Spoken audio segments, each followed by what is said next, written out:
Well, I can never tell when I'm on. You're on, baby. What's up, everybody? Welcome to Void Jumpers. It's Wednesday, my favorite Wednesday of the week. I'm very happy to see you. I missed everyone tremendously last week. On Wednesday, I spent the time in mourning and just laid on my couch and thought about space and Noir, and I ate potato chips and I cried. And then Thursday rolled around and I was like, why do I let the little stuff get me down? Anyways, welcome back. We're going to be playing Monster of the Week on this show. It's a tabletop RPG, and we'll actually be playing it. We've changed the rules quite a bit, and I've made up a bunch of stuff. But we love the system. It's by Michael Sands. I recommend that you check it out because it is a very cool, very flexible RPG handbook that lets you really get away with whatever you want to. Okay, whatever. Let's bring in the cast.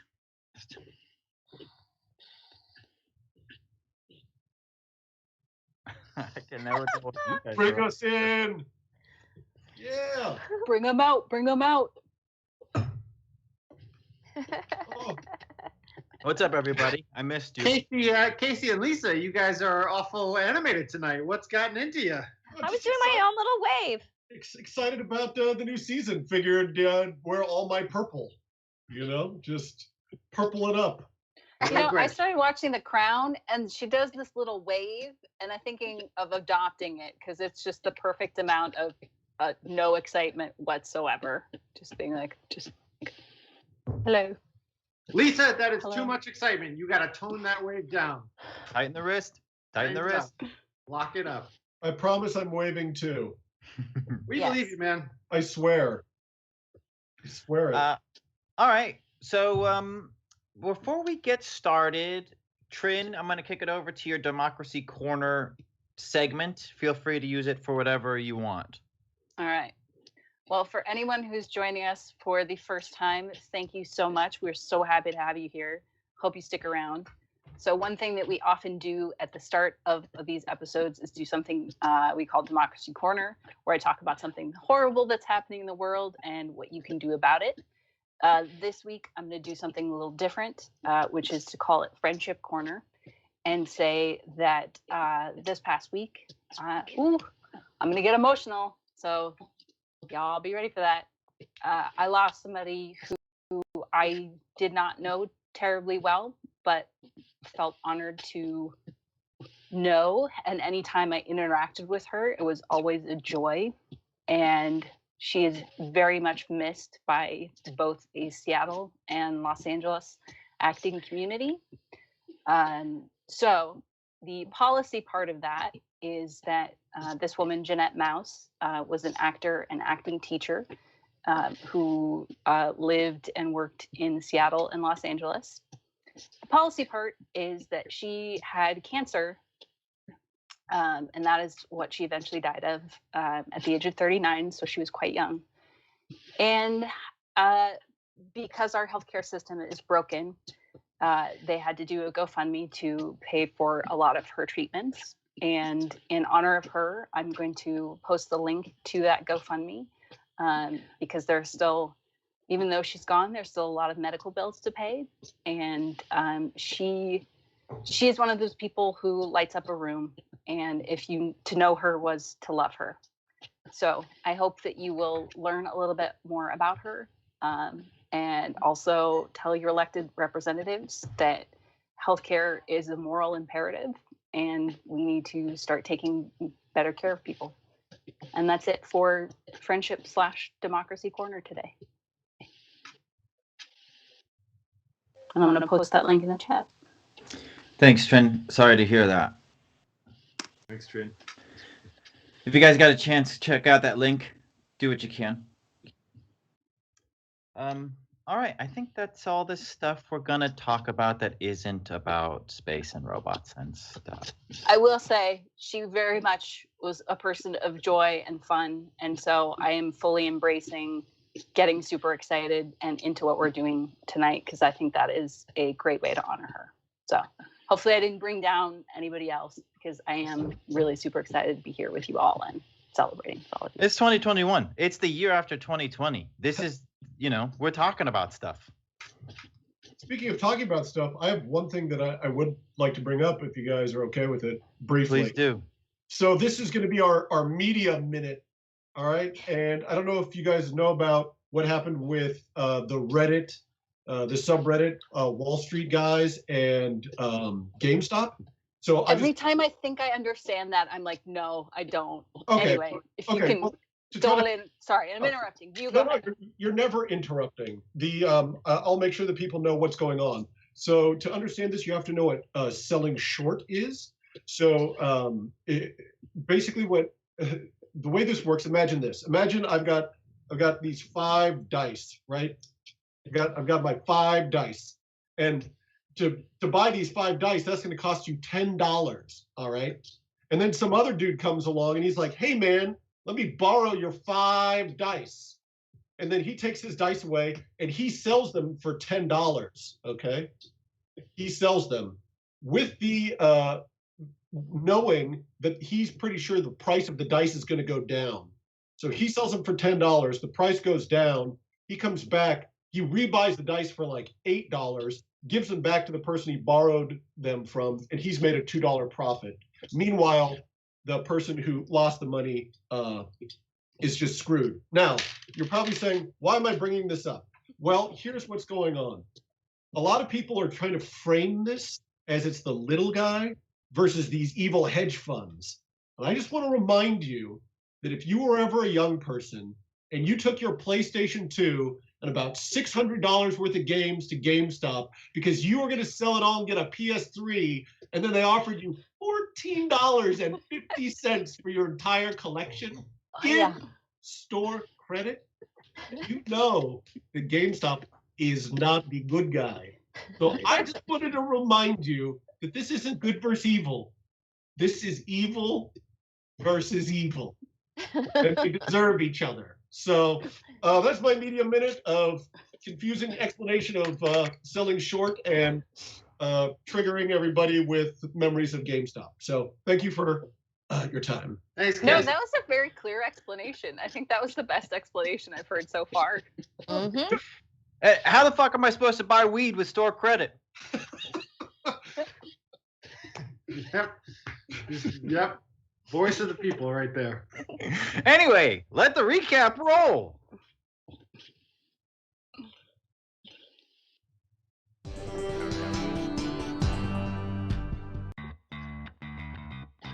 Do we Cool. So y'all want to be I do want to get into part of the rebellion? I don't want to bog us down more, but what kind Do of we get a like, badge? general recap Okay, yeah, should you we guys want perhaps some offer? underpants badges? We can get you that. We're just. Do we want to say like as When your yeah, do we mother wanna make gets it its up, own before moment, or she just as clicks each of off, us you can do see a that, thing, like we most say, of like, us these here's my days, she's deal. not wearing pants for this video call. Yeah. Here's And the my deal. split second before the video cuts out, you just Or, I see don't a know. little I'm not ready rebel for this.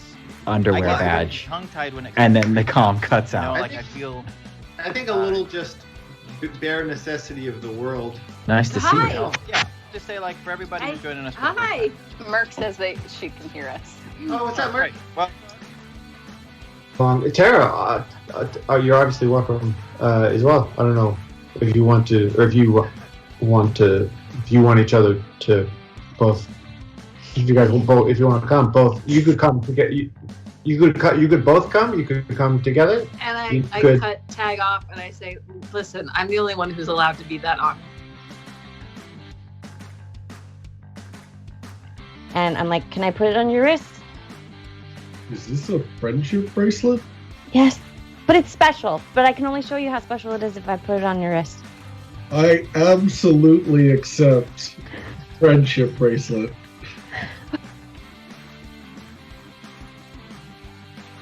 Look for another thing. Tell me what message from me. It'll be encrypted. Bryn, the key to unlocking the encryption is the same sequence of runes that I...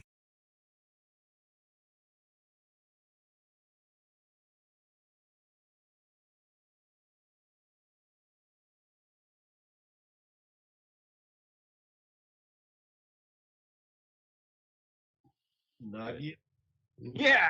Yay! All right, everybody. Well, you heard us discussing it, so I'm just going to give you a little sneak peek. If you're new to the show and you're joining us for the first time, we operate in a very sci-fi and magical realm. Our adventurers here are a couple different kinds of classes. Some of them can use magic, some of them can't. You'll get a pretty immediate feel for their vibe once we get rolling.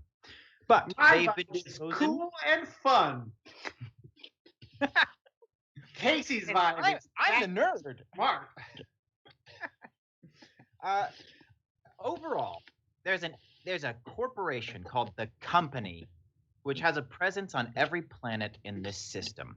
And it's been known that they might be the big bad, and so that this little team is working against them. But they've been going from planet to planet to stop a magical event which has locked each of the 6 planets of this system in a protective bubble. They've traveled down to each of these planets, dealt with some bad guys, and dropped the shield around these planets, freeing them into the system. Well, we're entering into the story today in our Void Planet arc, season number what? What is it? 5. 5. Season number 5. Some time has passed since these planets have all been locked down. About 5-ish months, and so some of them are doing worse off, and much of the galactic trade has been interrupted, and so we're seeing a very big upset in the balance of the system. Last week, you guys were on the spaceship the whole time, and you had a couple different scenes. We're gonna jump in. Lisa, you look terrified. I just need to check in with you before I continue. I'm riveted. Okay.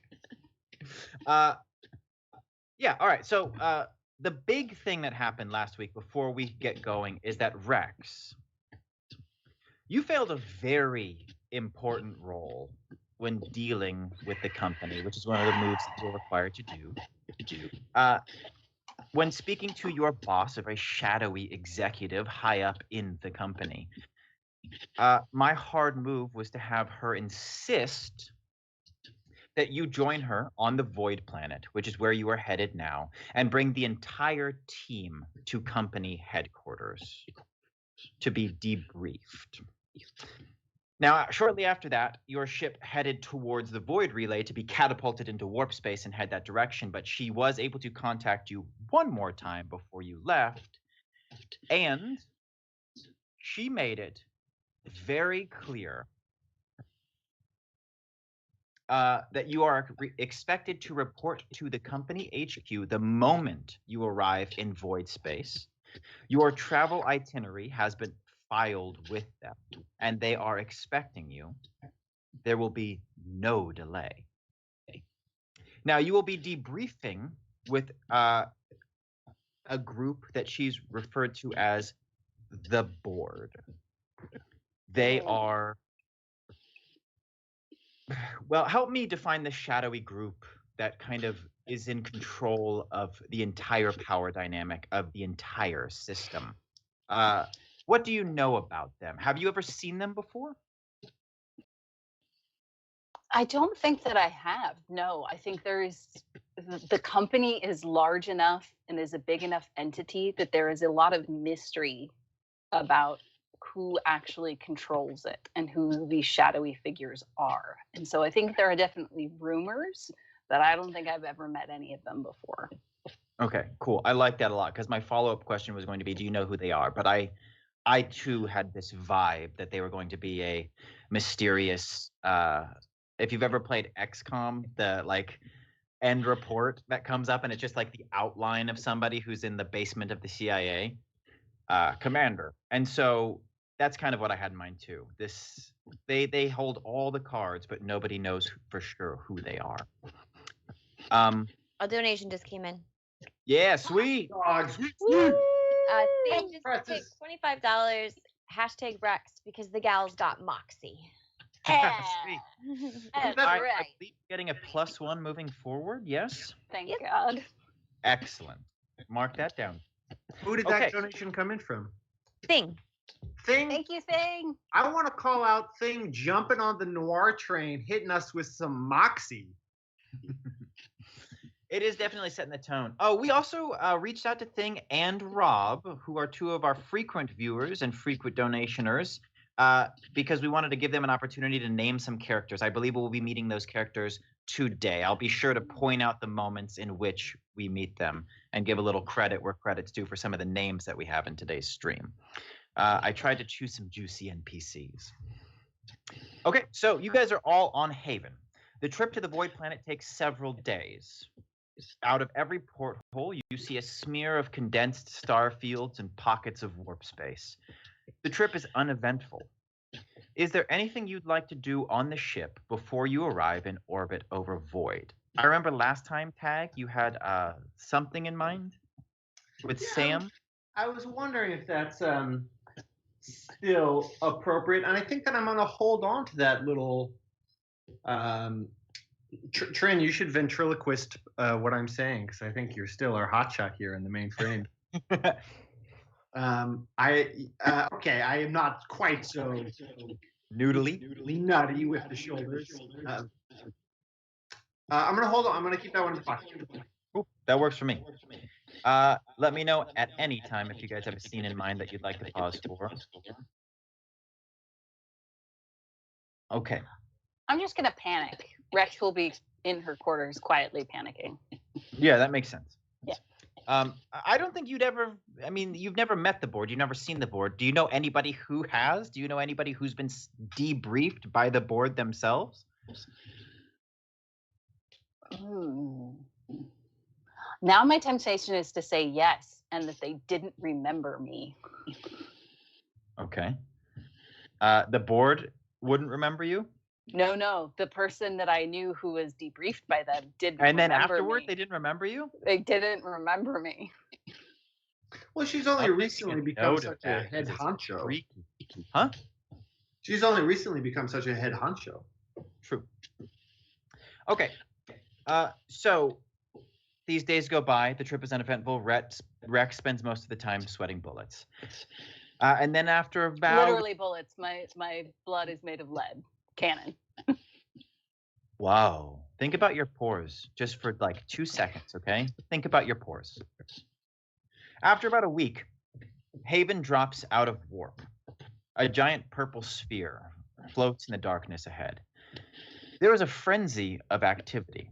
Long lines of freighters float in orbital convoys, a fleet of transports working to unload them quickly. You see the markings of each of the planets you freed: Bloom, Fire, Water, and Blight. These ships are bringing much-needed supplies to a planet that was all but recently starved. You know they will be resupplied here with the company tech and assets and sent back to their parent worlds. There is a clutter of space debris and satellites. There are many transports headed down to the planet's surface. A lot is happening in the space over Void. The first thing you notice after getting accustomed to all of this frenzy is that there is no barrier around the planet, just like you've heard.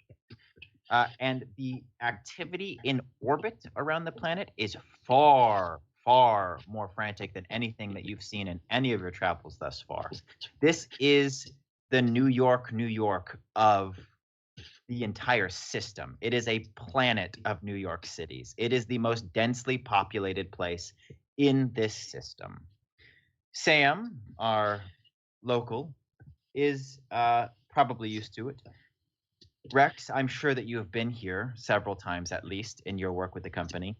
Still kind of creeps me out every time. There's just so many people. Right. Bryn, did we establish that this is the first time you've been on an adventure outside of your planet? Okay. Have you heard anything about the Void Planet? Just that it's where you go to get into trouble, and I was forbidden to ever even think about it. Okay. What about you, Tag?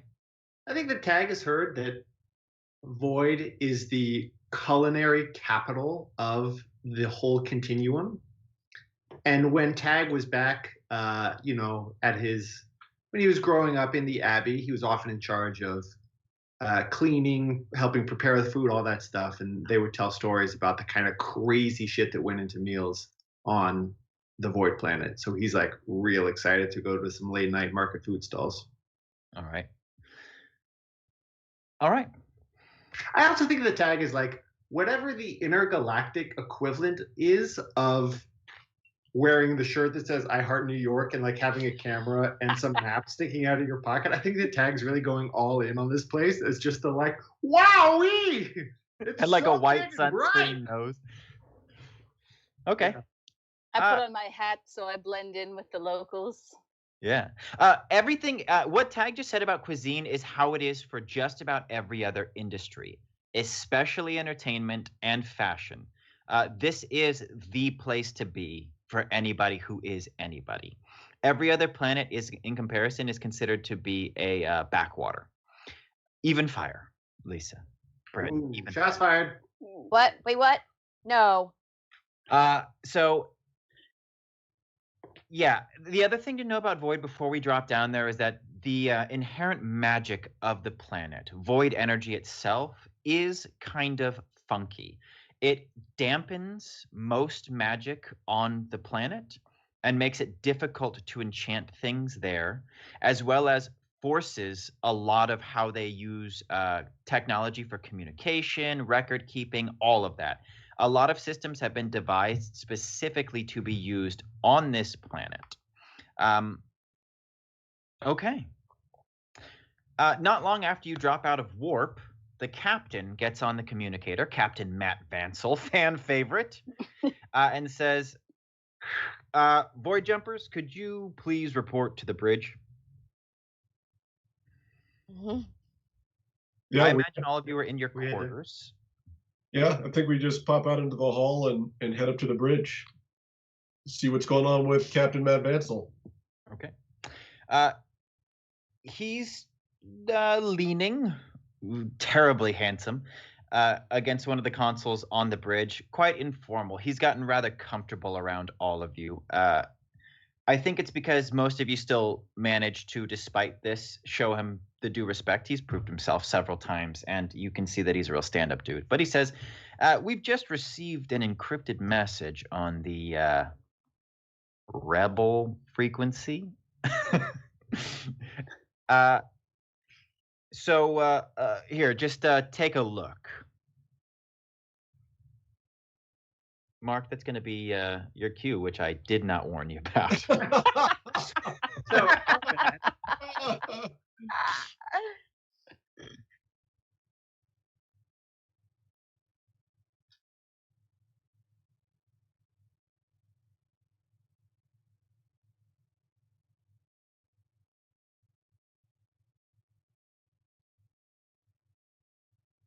are we vamping? I love the opportunity to vamp.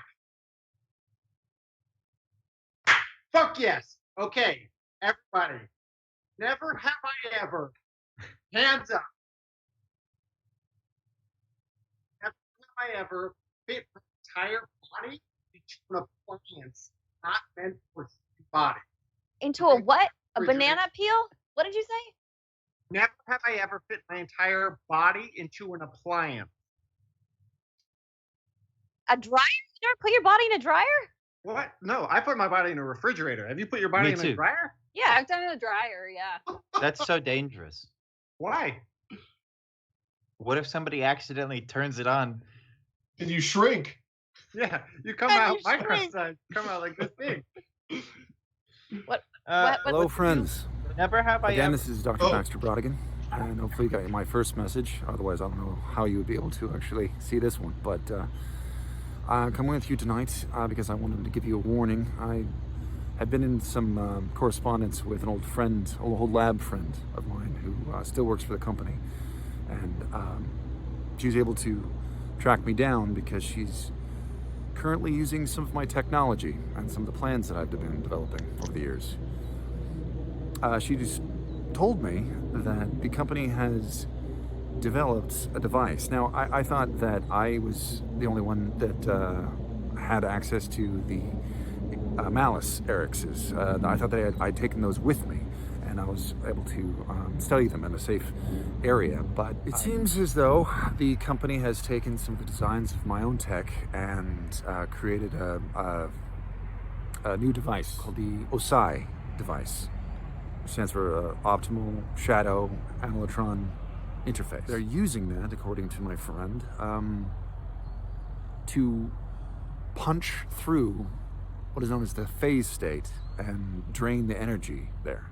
She seems convinced that the technology is much more reliable than some of the tech that I was creating by myself.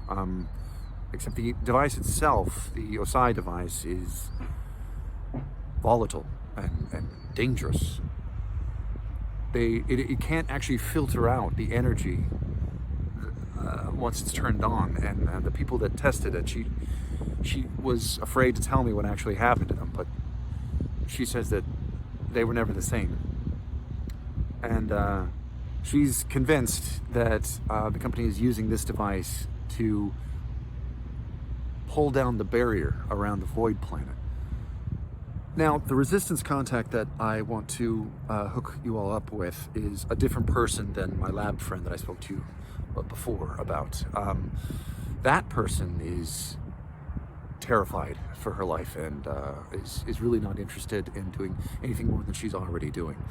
But this other person, this other contact with the resistance, her name is Gail Strong, and it might be difficult to locate her in the city. So you need to go to a shawarma Euro place that's about half a mile south of the university. Order the number 5 and ask if it comes with salsa or honey mustard. Nobody would ever, in his right mind, order those two condiments with either a shawarma or a Euro. So they will contact you in about 20 minutes with whereabouts and how to get a hold of Gail Strong.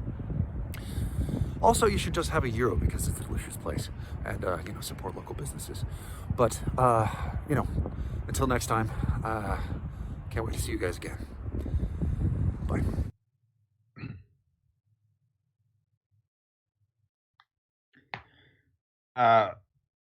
Captain Matt Vansel watches it for the first time with you and says, "Oh, well, okay. What do you make of that?" My first question is, how does the professor continue to get more and more handsome every time we see him? And I wonder if that's some kind of black magic dealing that he's doing, some sort of weird science. That would make sense. Oh, you meant mission related? Yes, also that, yes. I think we should see Gail Strong. Okay. Also, now I'm very hungry for a Euro. It's actually a really good place, the one by the university. It's top notch and catchy name as well. Oh, yeah. Sam, I always sort of forget that you're from here. Did you grow up here, or this is just where you spent most of your life? Born and raised, right no here. Kidding. Yeah. Oh wow. Yeah, it's good to be home. Okay. Are there people that you want to see while you're here? I don't know if these are personal questions, or at least inappropriately personal ones, but family or, In a sense, one of the great things about Void, great thing about the city is there's always a good chance you're going to run into somebody that you know. Oh, okay. Well, that was ambiguously sinister, but introduce me if I misread that, and they're cool. Oh no, I did not mean to phrase it as such. I think that's just me trying to hold back my excitement for going home and maybe just obfuscating my delight. Of course there's people there, not really family, but literally every woman that I've ever married is still there. So there's wow. That's not a sentence that I think a lot of people would be able to say. Yeah, nor would I really wish that sentence upon many other people. Sure. Yeah. But hey, every time I get married, I get a little bit better at it, Should we and maybe I'm making too big of a deal about this, and it's because it doesn't need to be a big deal. It's not my business what relationship you have with your exes. But if you wanted like a code word, if we were meeting someone and they happened to be as is statistically possible one of the people you've been married to, and you can just drop this code word and we'll know. So you don't have to like say something maybe awkward about it. Oh, I'm almost guaranteed that things are gonna be fine. All of my most of my exes are happily remarried, so they're gonna be fine. And really, power to them. So you don't have to worry about me, doing anything weird or freaking out or embarrassing you guys. Okay. I wasn't worried about that. Oh, well then, good. I wasn't worried about it, but now I am. Oh, well, I didn't mean to instill that doubt in you guys. It's going to be a good time. Cool. This place is so exciting. It's so exciting. Is it The true captain what they clears say his about when the throat. sun goes down? What was that? Yeah, it is true what they say about it when the sun goes down. The city is so bright that sometimes you forget that it's not day. Oh, that's not what I heard. Oh, what did you hear? That's when the debauchery starts. People lose their inhibitions, and it's like a totally different person comes out of every person. Oh, I mean, that's also true. It's, there's a good time. That's cool. It's like a kind of hedonistic vampirism. I mean, I don't want to hype the city up too much. It depends on where you go. I'd like to tell The you where captain we're clears supposed his to go. throat It's again. Where I can fine. get zero with honey mustard. He says, yeah, so I just brought you guys up here to check out that encrypted message. If you have more like ground team business to handle, I'd be happy to excuse you. If there's more like jibber jabber or whatever, I All right, Captain Matt Vansel, you can get back to being the captain. That's fine. You don't mind. What is it you have to go do? I mean, you guys are just chilling here, right? You're gonna go off and do other space stuff.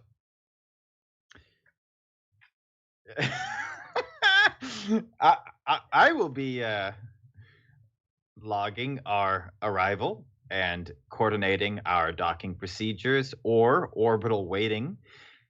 I will also be watching over the ship. Okay, yeah, you don't need to. I'm sorry, I asked. You don't need to justify. You clearly have a lot of made up work to do. He also has a young daughter. I mean, that's got to take up some time, right. sir. Who was All right, suspicious listen up, dongs. from that list of responsibilities.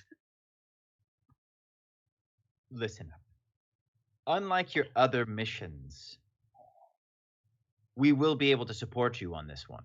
You will have access to all of the amenities on Haven and all of the personnel, as well as the location should you need to be here, in a way that we've not been able to assist you in the past because the barriers have locked us out. We will be in the sky, and there may be a few blackout periods for where we are in orbit, but for the most part, you should be able to get a hold of us whenever you need to.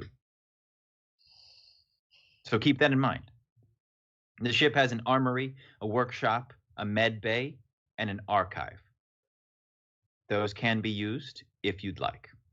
Other than that, though, get the hell off the bridge. With pleasure. Salute me. Got to get down there. He dismisses you. Yeah, okay. He dismisses you. Okay. Goodbye, Captain. I don't know. When you salute, it makes me think that I have to salute again. You stop saluting. You are a guest on this ship. You are not serving under me. Do not salute me. It's weird. Okay. Should we curtsy? I will Curtsy, see yeah. you guys later. All right. He dismisses you, and you guys are sent out. Is there anything else that you want to do on the ship? Otherwise, you're heading down to the docking bay, and you will be going to Void Planet. Let's get out of here.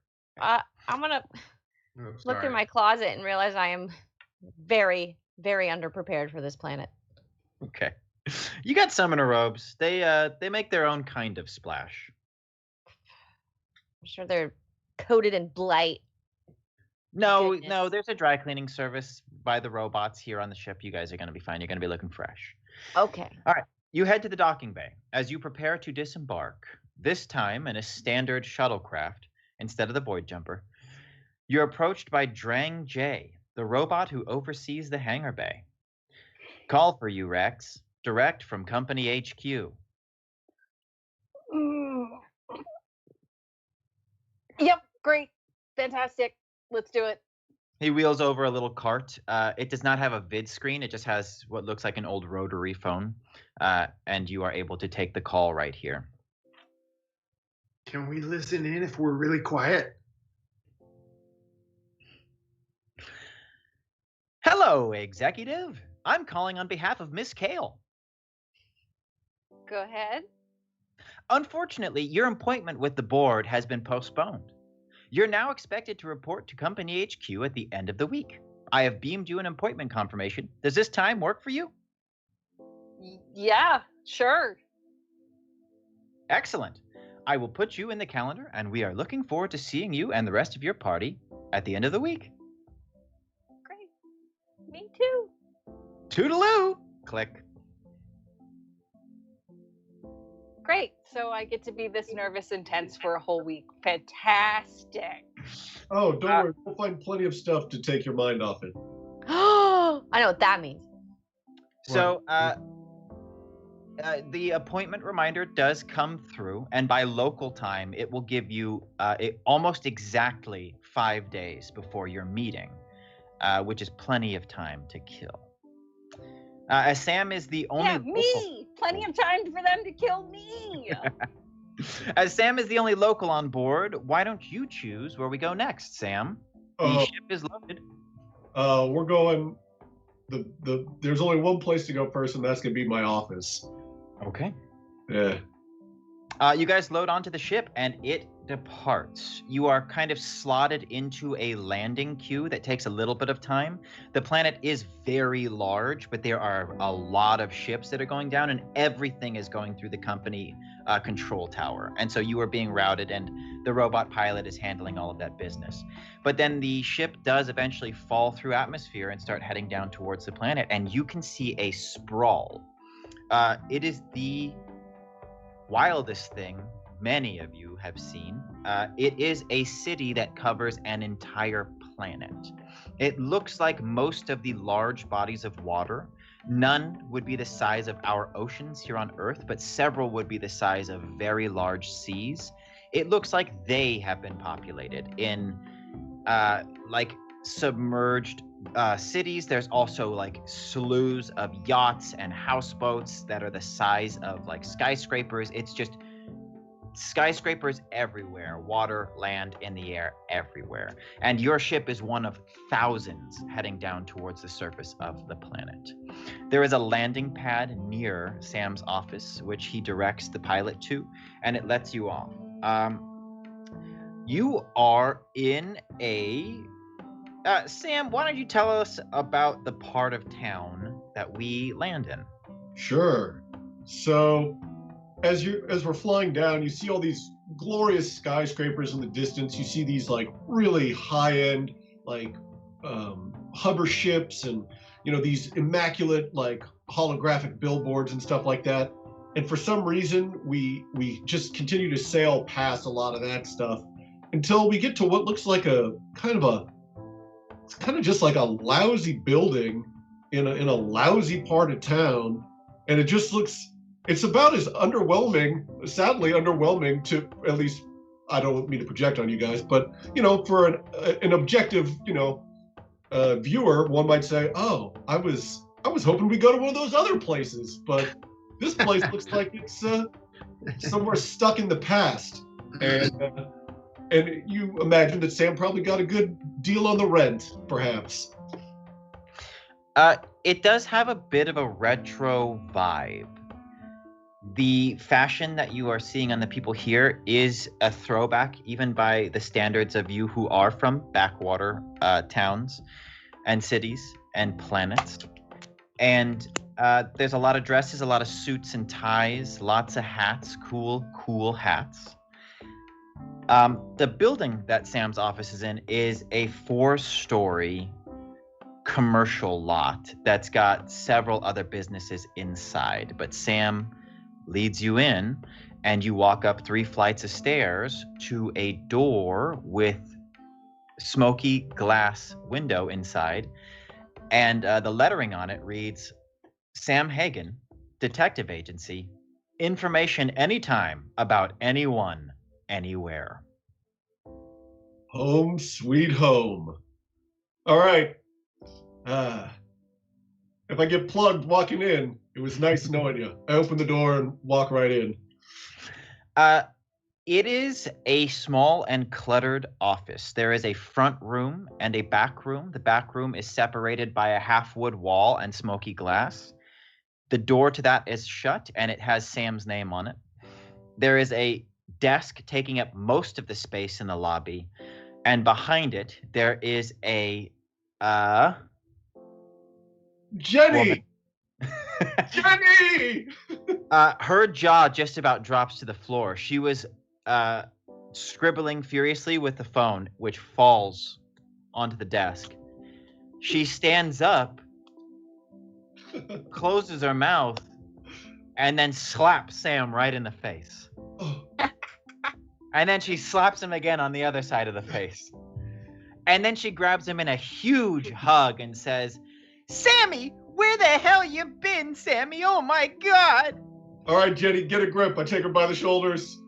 Look, I've almost been dead a dozen times, and every time I thought of you. Oh, shucks, Sam. Seriously, though, where the hell you been? I told you. I went on that water mission, and then, well, here. Why don't I introduce you to the fellows I picked up along the way. This is Bryn, Rex, and Tag. Hi. Gentlemen, this is Jenny Toomsby. Hey, Jenny. Or Mrs. Is she one of your exes? Oh, no, this is my girl Friday. Oh. I thought you said her name was Jenny. Rex. Always good for a laugh. She has 3 very distinct reactions. When she looks at Bryn and takes in her summoner robes, she's speechless. When she sees Rex and takes in her company attire, you can see a little bit of rage boil up underneath. And then when she sees Tag, she says, who's this guy? Hey. Tag. Sorry, she went. Sam went through the names pretty fast. I was at the end. I was Tag. I am Tag. I was. When he said Tag, he was referring to me. I am Tag. In the. Anyway, hi. Tag. Hi. Sorry. You'll have to excuse me, ma'am. I never been in the presence of a summoner before. We got coffee. We got regular water. If you want a regular water, I could get that for you. Or coffee? I'd love to try coffee here. Yeah, coffees. We'll be in the office, and if you got any calls for me, anything on page, go ahead and bring it in. You got it, Sam. All right, going to my office. Come on in, guys. Yeah, you go into the back room. It is. You can see just a little bit of light and silhouette filtering in through the half glass partition, but you are now in Sam's office, and you have the place to yourself. It's not exactly as you left it, Sam. In fact, one of the legs on the desk is broken, and it's when you start to go through your things to kind of get a feel for it, you can see that a lot of the drawers, the things inside aren't where you left them. It's like it's just been piled back into the drawers, and some of your filing cabinets they don't close right anymore. Hey, Jenny. She comes in and she's got 4 mugs of coffee that she's holding, and she goes and sets them around. She says, we don't got cream or sugar. I can run out and get some for you, Summoner, if that's what you want. Jenny, what happened to my office? Looks like somebody tossed the place. She loses that Summoner blush, as you've seen so many times, Bryn, and turns to Rex and says, why don't you ask your friend? Sorry. Oh, all right. Well, looks like it's probably company related. So, Jenny, here's what I want you to do. I want you to go down to the 2nd floor, flirt with that guy, and then when he goes to like answer a call or whatever, you go into their coffee room, take a couple creamers, bring them back up for us. Yeah, you got it, Sam. Hey, look, it seems like you all pretty chummy in here, but if she's with you, I can only assume that they caught up. Couple of them thugs came through here, Sam, company guys, wearing the insignia underneath their lapel like I wouldn't notice, and they tossed this place. I was here when they did it. They tossed this place. They didn't want nothing to do with me. They went through your whole office. I put it back together best as I could, but they broke most of the furniture. Yeah, we'll have to talk about that. They didn't rough you up none, did they? No, they left me alone. I was invisible as far as they were concerned. They were going through your files. They're going through everything you did, all the photos, everything you took. They were looking for something, Sam. They didn't find it. Ain't not much to find. Did they happen to say anything about what they were looking for? No, I asked them to. I wouldn't get off them. I was like a rabid dog at their neck, but they just pushed me aside and did their business. They had no words for me, nothing. Nothing. You didn't get a name? Nothing? No, nothing. They were just two random ass NPC thugs just coming in here throwing around the joint.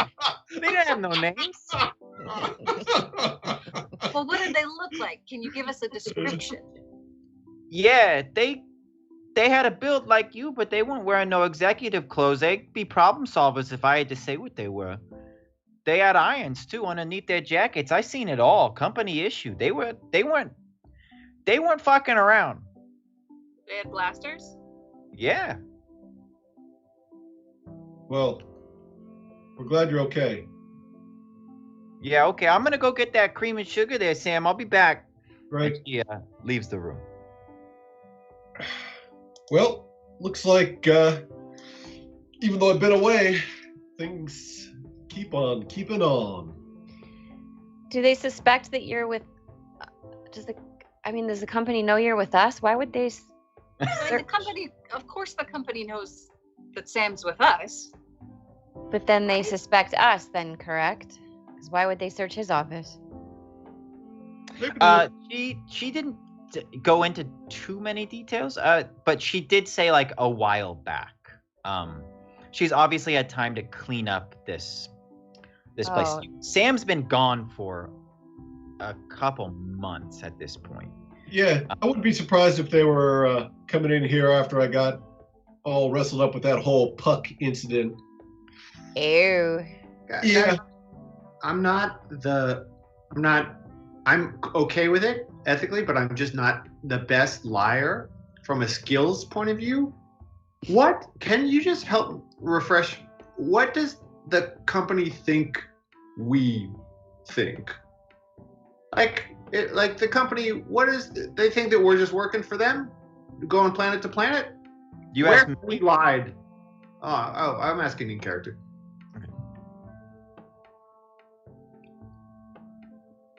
Listen, they think that we're working together to free. Obviously, I started this conversation by clicking the little thing so the company can't hear what we're saying. One thing you should know about that, just the way this place works, communication is pretty spotty here. Not the best. So, we can look around for some bugs, but other than that, you'd be lucky getting a call up to Haven. They saying we just call up whenever we want. Actually, that is a good point. We probably should sweep this place for bugs. Yeah, I'm gonna let you guys roll for it. But what Sam is saying is the reason why his job still exists on a world that is technologically advanced and full of people as it is. It's because good old-fashioned people listening to other people is far more reliable on the city. And while there are security devices and there are certain things that work better than others, private eye, people on the ground, stakeouts, that kind of thing is actually proven to be more effective on this world because it's, machines work a little bit fritzy. It's why the vibe is so old-fashioned, is because a lot of what they've resorted to is they've chosen to just live a less tech-savvy life instead of bothering with the headaches of inconsistency. So it's kind of like an affectation. It's like an eccentricity that everybody on Void adopts, I mean, check this out. Sam goes over to his desk and I pick up the wired phone, lift it up and go, listen to that dial tone. Listen to that dial tone. What is that? This is a telephone. Now, the sound waves, you dial the number, it goes to somebody else's telephone, and the sound waves go through this end and go to the other person. No visual, no electronic trace, just good old-fashioned ear-to-ear. It may as well be a cup and string. It's so cute. Yeah, the good times. So, Sam,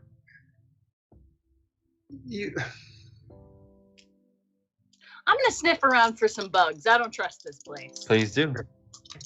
I think this is a lore roll. Also, help yourself to some coffee while we wait. It'll be cold by the time she comes back, and she makes a pretty mean cup. So 10? Rex does a very thorough job combing the office as you all sit there and sip your hot coffees. And you find nothing. And you're confident about that, too. There does not appear to be any bugs in this place. With a full success, you can feel good about that information. I'm a little surprised by this, but there don't appear to be any surreptitious listening devices in your office, which makes me wonder whether or not anyone else here has been compromised, because they don't need to listen in if they've already got someone on the inside. As you're saying that, Jenny comes back in carrying a creamer and sugar that say property of Lou Stevens Insurance Agency 203 on it. And she sets it on the table and she says, "Oh, you also looking for bugs?" She walks over to one of the filing cabinets and opens it and pulls out a bag that has several different cameras and microphones in it. She says, "Yeah, I figured they put something in here. I stripped it all out as soon as they walked out the door." You're so efficient. Yeah. that's my girl Friday. She also has a stack of papers in her hand, which she hands to you, Sam, and she says, calls have been coming in nonstop. I nearly unplugged the phone. Here, and she hands it to you. It is all messages that have been left for you, Sam. All right, I sit down at my desk, and just out of habit, I reach into my low filing cabinet, take out some bourbon, pour it into my coffee, screw the top back in, put it down, close the drawer, and just take a sip. And I start going through the notes and messages. A lot of it's like people you owe money to. There's a lot of names you don't recognize that must be potential clients. There's a follow-up on some of the cases you knew that you left open when you were there. But only one really catches your eye. It's from Nadja Mortensen, who's an investigative journalist at the Daily Independent and one of your sources. The message reads, "Where you been, Flatfoot? I could use your perspective, in quotation marks, on a story." That's the only message really worth a damn in that whole stack. Yep. Well, I put all the bills that are, less than 30 days past due into the trash can, and I put any follow-up calls that are billing in a stack for Jenny. And then I sit back and put my feet on my desk and just look around the office and just kind of take a moment to realize that I made it home, that I'm not dead, and that for the first time there's people in my office that I like, who I haven't been married to, and don't want to kill me. You put your feet up on the desk and settle back into your old beat-up leather chair, and you do feel a bit of relief and nostalgia. And just as you're leaning back, there's a you can tell that it's far away, so you feel it a bit more than you hear it. There's a thump, and a couple seconds later, the building rattles as though there's a very small earthquake that just tremored by, and a little bit of dust falls from the crack in the ceiling next to the chandelier. And Jenny says, here we go again. Jenny, what's all the hubbub? Oh, well, I mean, things ain't been too great around here, Sam, whether or not that bubble's been dropped or not. There's some new kids running around town, and they're going up against, really, Sam, it's a clusterfuck. Honestly, the mob family's been trying to take over the city, And they were succeeding too, because with the company locked down and unable to leave, they were starting to lose a lot of their muscle and their sway, and people weren't trusting them. So the Morellis, you know the Morellis. I do know the Morellis. Well, they were starting to make moves on taking over the city. And that's when these new kids started running around. They don't really got a moniker. It's more of a, well, they just been calling themselves the Rebellion, and they've been shaking shit up themselves. The company been getting back on top since they took down the bubble, but they're still a little shaky. And in this hang-up, the Rebellion and the mob, they've been fighting over the city, saying that they know it best and they know what to do with it, and they've been going up against the company. But it's just kind of turned into a triangle of chaos. And so that big boom we heard, she walks over and pulls up the blinds, and you can see several blocks away that there's a building with some black smoke kind of rising out of it. She said, I mean, who even knows what that is? That might be the Rebellion hitting one of the mob houses. That might be the mob houses hitting a Rebellion safe house. That might be the company cracking down on one or the other of them. But the city's been nuts, Sam. Yeah. Just brings a smile to my face to know that things are as crazy as they've ever been. So, what's the date on the message from Nadia? It would have been just a couple days ago. And as you start to comb back through the messages, you can see that there's several other from her that are less cryptic, that are just like, call me, where are you? I'm looking for you. Meet me at the bar. Like spread out over a couple weeks. They don't seem to be, it's not like they're gaining urgency by any means, but she is persistent. All right, I'm going to give her a call and set up a rendezvous. Okay, you pick up the landline, hear that familiar dial tone, and dial out. As you do, Jenny kind of gives you a little nod and says, I'll leave y'all to it. I'll be in the lobby if you need anything, Sam. And the phone rings just a couple times before it's scooped up. Bless you. And you are met with an answering machine. And it says, this is Nadia. If I'm expecting you, please leave a message. If I'm not, you get the drift. Click. Nadia, it's Sammy. I'm back in town. Limited time only. Got your message. Why don't we meet for one of those old fashions? We'll say the glamorous foul. About 9:30. I'll be in the tie. See ya. And I hang up. Just as Sam hangs up, you do, I just made myself a little note so we won't forget Nadia, but you do hear from the outer door of the office a light knock. And you can tell that Jenny goes and opens the door because it squeaks on the hinges, and she says, yeah, can I help you? There's a little bit of mumbling. And then you hear the click of high heels approaching the glass partition. And a silhouette appears in the smoky frame, followed by a soft knock at the door. It's open. The door opens and a woman enters. She's wrapped in fur. A wide brim hat and veil hides her face. When she takes the hat off, you see that it's Miss Kale. I shouldn't have come, Rex.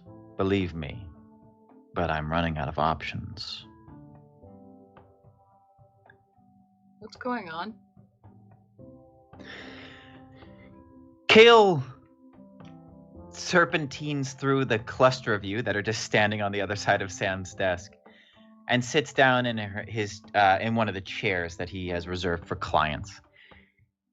She reaches into her clamshell purse and pulls out a little cigarette case. And this is a bit of a novelty here as well, something that's kind of just known to Void and a few eccentrics outside, but smoking ain't really a thing off this planet. If anything, you've come across people who've like vaped, but it's just one of those other small old-fashioned eccentricities. And she pulls a cigarette out of the case. Let's And get just a briefest Kale 101, just in case we got anybody tuning in fresh. Miss Kale is Rex's boss. She is a high-level executive at the company. In the past, she's referred to herself as Rex's handler and has handpicked Rex to become an executive and do her bidding as almost a free agent. Lately, Miss Kale has been showing some suspicion as to Rex's motives, and it is why you all have been called to the Void Planet to answer for these suspicions to the board. This debriefing, this sinister debriefing that keeps getting brought up that you are here for, has been set up by Miss Kale, and she's the one who threatened Rex should she not show. So Miss Kale ending up in this office is a little surprising, I'd say. She sticks a cigarette in her mouth and leans towards Sam.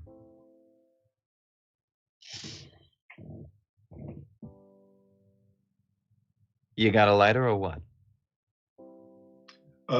Sam just lifts his hand out from behind the desk without reaching for anything and just snaps a match to life and extends it out.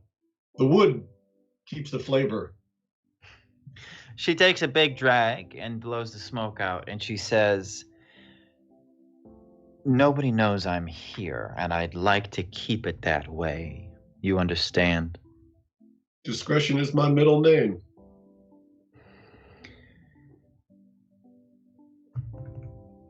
I need a favor. Somehow that doesn't surprise me. What is it? I need you to find my son. The louse has run off and taken something that doesn't belong to him. He ran off on Void. He could be anywhere. He could be in any hotel. He could be halfway across the world. He could be on the bottom of the ocean. Probably having a good time. I have reason to believe that he's still in town. In town, Sam, is something that it's a type of slang typical on planet. In town refers to sections of the city's grid.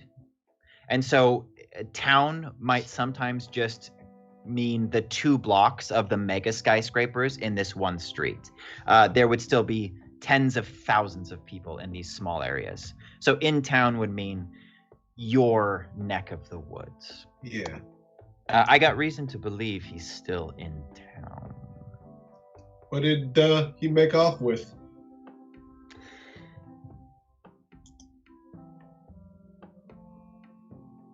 I'm worried about him. You see, he's run off before, but he's always been good about keeping tabs. The reason he stole something from me is because he's in deep with the bookies at the Morellis. His gambling's caught up to him, and I think he's going to use this little thing he stole from me to settle his bets. I'd like to see him brought home, and I think that you might be the perfect man to do it, if discretion is something you're interested in. Well, it's like they say, money buys a lot of discretion. I will not pay you.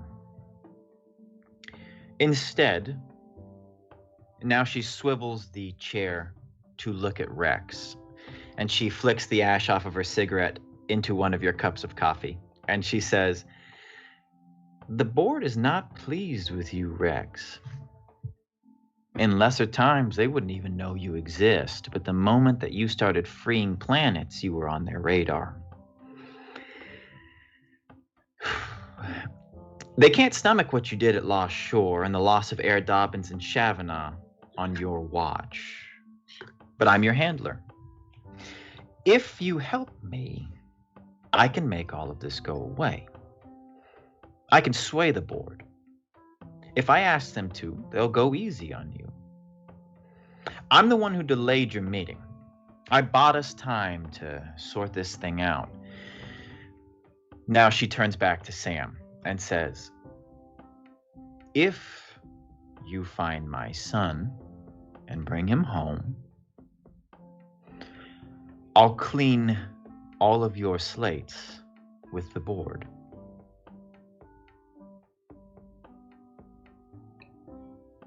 Well, I mean, obviously it sucks that your son is gone, and I think we all empathize with that from a human perspective. But we work for the company. We've been sent to those planets on your bidding, more or less. If they're not happy with our performance, if the company's not happy with our performance, then should that not be addressed with us and to us? I guess if I can be blunt, it sounds like you want to make a threat and just aren't following through on it. So I would invite you to dispense with the ambiguity and make the threat, if that is in fact what's happening, or just level with us, because everyone understands how gut-wrenching that would be to lose a son. You don't need to twist our arms to get us on your side with that. I mean, we're on your side as people, but also as, your employees. Oh, well, I'm just going to go ahead and not to mince words. I definitely don't work for you. Oh, sorry. For the Yeah, company. I'm sorry. Not sorry. Yeah. Yeah, no, Tag. It's okay. Also, Right. I guess Sam's complicated because I guess you guys were him and performed weird experiments on him. So yeah, I guess that's the thing. but regardless, I accept. Because Excellent. If I may, what makes you so confident that you have that kind of sway? If they are indeed so unhappy with me and the job that we all have been doing, and you are my handler, are they also not unhappy with you? Ooh, ooh, ooh, ooh. And Tag just starts pointing back and forth between Rex and Kale. I've worked for the company for a very long time, Rex, and I've done many things to improve everyone's standing within it. Several members of the current board are there because I put them there. While I do answer to them, I have been asked to oversee your case. My evidence moving into your debriefing will largely decide the outcome. The conversations you have will be a formality, though they do expect to see you one way or another.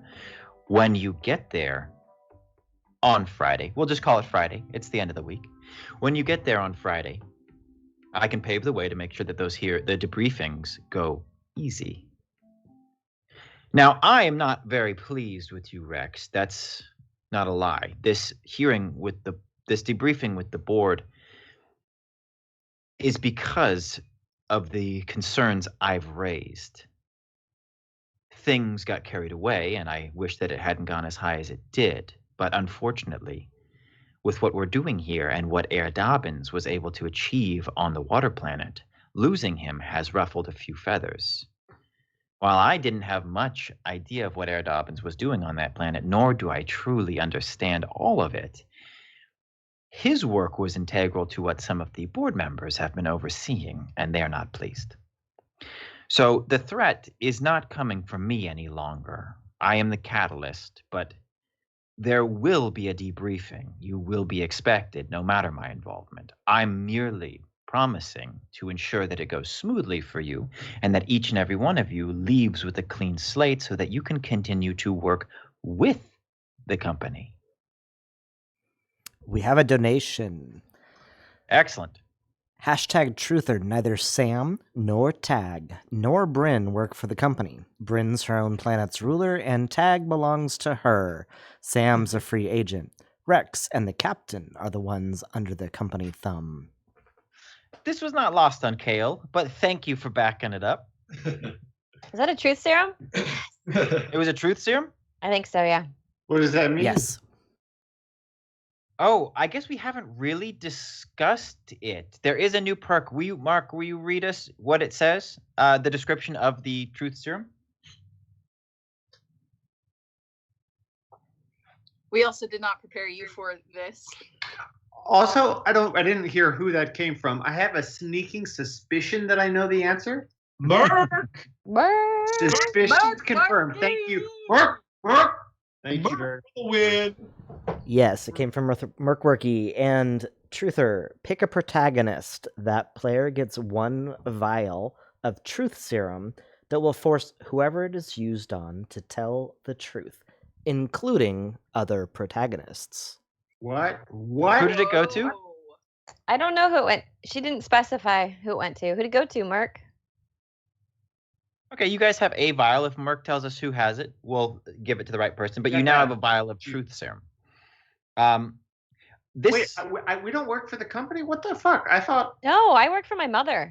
You've been contracted. What are we by doing the company. on we're on a company ship and the company's been telling us to go to these planets, right? No, the company was assigned to protect me. We're to saving escort me. galaxy. That's what we're saving planets. We're saving lives. We're the good guys. We're the good guys. The arrangement was made during the more early, shaky, scary part of what was happening on all these planets. Kale was kind of taking the reins of all of the company assets that were still locked out of the Void planet and in space. And she approached Rex and said, I'm going to promote you to executive. I'd like you to use this team and go and unlock the rest of these planets if they're willing. And we will provide transport. We will provide everything that we can. So it is like your subcontractors. I think all this stuff is being explained in the room in real time, and Tag is coming to grips with this. For sure, Tag thought he was working for the company. I know that the relationship of Tag being sort of the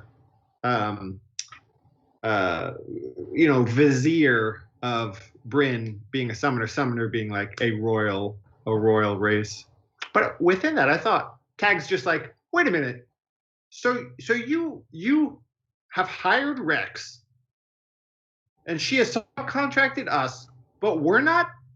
I for sure thought that I was getting contributions to my 401k. I thought that there would be medical, dental. No. I thought we don't work for the. What the heck? How? What? I think Rex will be able to explain it to you a bit clearer, but the gist of it is you do not work for the company, but everybody works for the company. So, Ms. Kale, if I may, just interject for a moment here. I understand and want you to know I empathize with your situation. You've got this loved one. You've got this kid. What's his name, by the way? His name is Fittich Kale. Fittich. He's got some money troubles with the Morelli family. They're known. People know these guys. I can't even imagine what the vig on this little bit of money he's borrowed from them might be, but it's enough that he's gone out of his way to steal something of value, something that's so important that you come here and ask somebody like me to help you out. Now, I don't know if you know much about the Morelli family, but maybe our friends have heard of people like, I don't know, Ilario the dentist. You ever hear of Ilario the dentist? Nope. All right. Well, let me tell you, he's very good at his job. And let me tell you, the last person you want Fittich to run into is the dentist. You think people don't like regular dentists? This guy doesn't even have a license. All right? I see what you're saying, Mr. Hagen, and I can appreciate the gravity of the situation, believe me. What I would like is for you to find Fittich, bring him home, and you can assure him that I will handle his debts with the Morelli family. So there's no need to hand over the thing he stole from me. What did he take? I will keep that information to myself. It is none of your concern. It is a private matter between my son and I. All you need to know is that the item is very valuable. Might be useful to find him. You know, if we can trace where this item is going, we can maybe find your son. Very few people on this planet are aware of the item's existence. I do not believe it would benefit you to know about it, as the information will be unique. Oh, sorry, I misunderstood. It sounds like you already know the best way to go about it. I guess I thought because you came to us and you were looking to ask the professional how to do it, I figured you wanted to, know how you would do it. Look, Kale, we're burning time here. This is not a if I find him, it's a, if I find him soon enough, which is what we want. Because, there may become a time where the Morelli family talks to him a bit too much, and then, I don't have to bring all of them back. You know what I mean? Right. So or apparently he might get really shoddy dental work done. that's right. Putting in crowns where you probably shouldn't have a crown, and using porcelain fillers when really that's just gonna mess up the whole sort of architecture of his mouth. Now, I understand, Kale, you are, a shrewd woman, and you don't want to let Sam try to pull it over on you. I'm not trying to do that. I'm not trying to steal all your money, but I can't take the case if I can't cover expenses. She takes the last drag of her cigarette and puts it out. She stubs it out on Sam's desk and just leaves the filter there and opens up her clamshell again. She pulls out a card. It is completely blank on both sides and plain black. Sam, you recognize this? It's like the equivalent of Bitcoin. It's like a burner credit card. There is an anonymous account that she has put money into, and this card will work. Anybody who Sam needs to pay, he will know how to pay with this card. She puts it on the table and slides it across and says, I'll be monitoring your expenses, but you should not go wanting with this account. Appreciate it.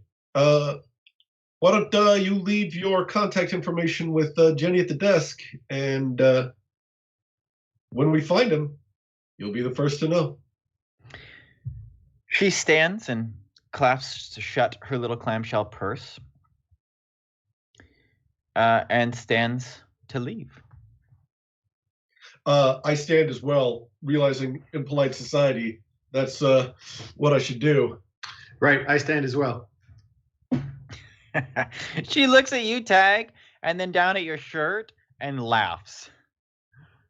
Because it says, I, Purple Heart, Void. All right, we're going to have to take care of this.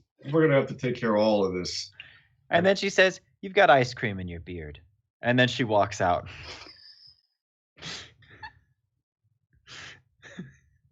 Not that I would ever objectify a woman who could kill me, but why don't you give us like an idea of Kale? Is she I'm picturing like Robin Wright from House of Cards.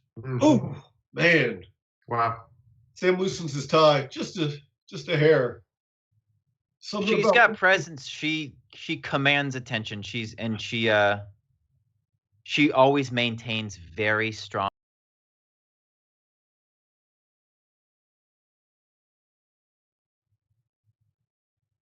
Just looks like she's offhandedly mining your soul. Well, just something about a woman who can kill you. Well, we got a lot to do, y'all. We got a lot to do. And before we get that euro, I'd like to make a little pit stop. I have something that I think you guys need. Into the wilds of the Void Planet. This arc is going to function slightly differently than the others have. In this arc, you will be rewarded for solving the different parts of this mystery. You will know certain objectives up front, or one to start, while others will be revealed to you through the course of the investigation. Basically, there's a bullet list of things that I expect you will eventually figure out during the course of this. And as new paths are opened up, I will give you those objectives so you're not just swinging in the dark. The first objective is to find Fittich Kale. There are, at the moment, 3 other hidden objectives that will be revealed as the things go forward. This will be a different style of play than we've had in the past because you are on a populated planet in a city. Much of what you've done so far has been in the wilds or in like haunted laboratories where things like collateral damage or discretion have not been an issue. But you will be in a city now. And so I just want you to keep that in mind. And I also want you to keep in mind that you are on the case. And so you will be doing a different style of investigation and interviewing that you've done before. So I will do my best. I have the mysteries, persons, places, and things. And so just make sure you keep track of whatever knowledge you think is relevant. Sounds fair. But this is that part in the video game where the intro video has stopped playing and the open world has kind of become available to you. Hello, friends. What do you think? Again, this is Dr. Baxter Brodigan, and hopefully you got my first message. Otherwise, I'll Well, how. I would like to go to the Monomyth film production house. There's, you guys, well, you attract attention. You attract a lot of attention. If Jenny knows that Bryn is a summoner and Rex works for the company, and Even with my hat? even with your hat, She actually specifically said, "Who are you?" to me. She seemed to have no idea who I was, but I detected a hint of intrigue in her voice. Like maybe she wanted to know more. And so if we have time, I'd love to just chat. We just share stories about our childhood and our hopes and dreams. And hey, yes, wake up. I'm awake. All right? Leave Jenny alone. I didn't. What? She's a good girl. Focus. Why is everyone snapping at me? I'm here. I'm focused. Look, Is this because of the ice cream on my beard? it's the fact that you didn't share the ice cream. That's the problem, Tag. What? Yeah. All right. Yeah. I just got very excited. Now look, we have to make sure you guys blend in. I happen to know a place where they got plenty of old movie costumes laying around. It's gonna be perfect for you guys. All right. So how do you pronounce the name of the place? I believe it is Motion Myth. Motion Myth Film Productions. Yeah. It ain't far. It'd be a short ride in a car or a medium length walk. How do you guys want to get there? When you get down to the street, you can see that it's about, let's say, noon. The sun is shining, though there are a lot of shadows because of all the very tall buildings. And though you would expect a city this size and this densely populated to be rather polluted, the air does smell clean. And while this area of town is a little bit more run down and there is a little bit of litter, for the most part, it seems like there's been a lot of resources dumped into like Scrubbers. Yeah. I point up to the rafters where you would normally see gargoyles. You see sort of like odd-looking shapes that are fashioned like gargoyles that are actually scrubbers. So as the pollution goes up, they ward away the evil pollution. How do you want to get to this joint? Oh, we got to walk. We got to walk so they can get their feet on the ground. Plus, We got to start listening to the sounds of the city. You know, if we get in a taxi, who knows? Sorry, go ahead. At some point on the walk, Tag is going to see like the equivalent basically of Lime scooters and get really excited and be like, guys, we could all be They on are hover scooters. we could all be on scooters. And I'm very much looking at Sam to defer to him, almost as if like a kid asking his dad if he can do something fun. Like, do you think could we do the scooters together? I just walk over with the black. I whip out the black card. I just go boop boop boop boop. Scooters, it is. Okay, the next shot we see is a low camera over the crest of a hill. So we're just kind of looking up in the sky, and then we slowly see these 4 figures going over the top of the hill, each on our hover scooters. There's like a little bit of like late 80s kind of like surf-tastic music going on in the background. Yeah, and you guys are just like soaring over the hill. It's not the perfect song, but I'm hearing like, you're the best around. Yeah, da, da, da, da, da, da, da. And we're all like smiling and look at each other. Tag has another ice cream cone. Yeah, you guys start to fly through the city. A little visor that says "I Purple Heart Void Planet." He's just like accumulating tourist stuff. There's just it's like Sam says, like the music of the city does crash down on you. It's very loud. It's just nonstop. There's just this constant murmur of talk, of shouting, of shopkeepers trying to get your attention. There's a lot of vehicles in this place. There's cabs. Everything's a hover car. It just seems like they're maybe 8 inches, 10 inches off the ground. They don't look like they could fly, but there are no wheels. They're all powered by void energy in the same way that your ship is. And you cruise through this part of town. And as you get closer to Motion Myth Studios, it changes a little bit. And there are some very tall trees that are along the road, kind of like palm trees, except if the tops were all just like 3 gigantic leaves. And you're starting to cruise through very wide sidewalks, very wide streets. All of the establishments are starting to have gates around them. And then you get to the end of what is a very popular drag where there's a lot of outdoor cafes. And you find the front gates of Motion Myth Studios up there in brass. And there's a little shack off to the side. The gates are closed. And the attendant has a newspaper up in front of his face. All right, I park my scooter and walk over. Hey, Clem, who you got in the fights this weekend? The paper just slides down, and he goes, "Holy smoke, Sammy, baby, what are you doing back in town?" Well, eventually my luck was bound to run out. Of course, I'm going to end up back here. Where you been, Sam? Yeah, been out seeing the galaxy. Man, we missed you. It's been kind of bonkers around here. You going to the fight tonight? Yeah, maybe if luck is on our side. Yeah, but I got some friends over here that they're just not dressed for the part. I figured, with nobody around, you being the only guy here, and plus that thing. I know you remember the thing. How could I forget the thing? I mean, it was worth it.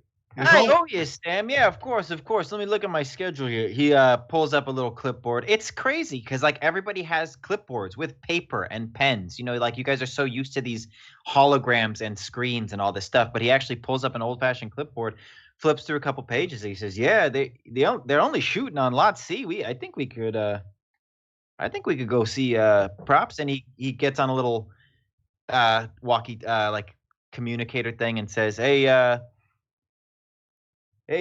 Parker, I'm stepping out for a smoke, yeah? And you hear back, "Hey, you got it, Clem, yeah." And he says, "Yeah, follow me." And he actually walks you through a side gate that's kind of hidden behind a hedge and takes you back onto the Motion Myth lots. There's a lot of these hover vehicles that are parked. When they park, they actually do sink down onto the ground, onto these little legs that kind of hydraulic down. And there's several big warehouses, and he says, we're gonna go over to A, I think. I think that we got something over there. And he leads you back, and there isn't much commotion. There's a couple extras milling around. There's like some like ADs trying to wrangle people, and then there's some artsy fartsier people walking around with long cigarettes with berets talking about the recent cuts. But you go back to this big soundstage, and inside there's several different sets. It looks like they're shooting some kind of Amazon picture, like a river adventure, kind of like Apocalypse Now. River Adventure was classic. One of the great all time. It's a sequel. They made a sequel. They finally locked down old Jack Johnson. Oh, Jack Johnson's brother. Oh, that's so good. I've never been more excited than watching people sword fight on the back of alligators. It's my favorite. Hey, check this out. He leads you over to this big pool that's been set up with risers that are full of sand, and you can see that there's some alligators that are just like, they're fake, but they're just floating in the water. There's this rack of swords back there. He's like, man, hey, but hey, follow me. He takes you back to the like, it's like a wardrobe storage. It's not even really a dressing room. There's just racks and racks and racks, a warehouse full of clothes. He says, hey, look, I'm gonna step out. I'll let you do your thing. Just meet me at the booth on your way out of here. You can take whatever you want. Just don't go crazy. And if you go to the fights tonight, my money's on Frank Deluge. I hear he's been training. Yeah, I mean, he's good. He's always been good, and he's been the heavyweight champ for forever, really. Some say he's the greatest of all time. Yeah, I think that tonight's gonna go a long way to securing that legacy, if you know what I mean. I'm picking up what you're putting down. I am picking up what you're putting down. Well, Clem, thank you so much. Yeah, we're even now, right? We are very much even. Very much even. And I just give a firm handshake. All right. He shakes your hand and he steps out. You guys just have a place full of clothes. If you want to take a moment to just describe what each of you would choose with kind of the film noir world at your disposal, what would your characters wear as we fade into black and white here? Nice.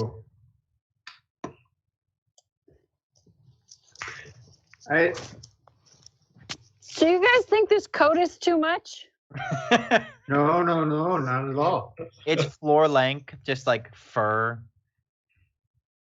It's huge. Like, Rex is no small individual, but this coat just totally envelops her. Oh, Rex. Smashing. Thanks. It's really soft. I think I would pick a red, from head to toe, red coat, skirt, and high heels to represent fire. Okay. It's all very, very tailored. Any costume jewelry? White blouse underneath with a little bit of lace, because I'm definitely so girly. And I think just a simple strand of white pearls. Okay. Tag? I think Tag is in the kind of Newsies leaning paperboy vein. Giant pants pleated in the front that just balloon out to, like you could hold an elephant's leg in these pants. Suspenders, and I think one of those white undershirts, not that we wear now that are tank top style, but just like it's one of those old kind of white woven sleeved undershirts and suspenders, and then just like a very, very loose, very thin unbuttoned button up on top of that, sleeves rolled up, and like a Newsies cap. Okay. Sam, are you sticking with your gear? Oh, I'm sticking with the trench coat, the hat, the tie. I just wanted them to feel at home as well. Though I guess while I'm here, may as well take a look around. Maybe see what props could they have in here. Ooh, You know, Clem's a good guy. I think getting my friends dressed up is enough. I think we're good to go. Okay. I do want to Uh, grab a pair of gloves that I see that are dope. They're Okay. red, but they're lined with like brown fur along the inside. And as I pick them up, I go, Jesus! And there's an elf under the gloves.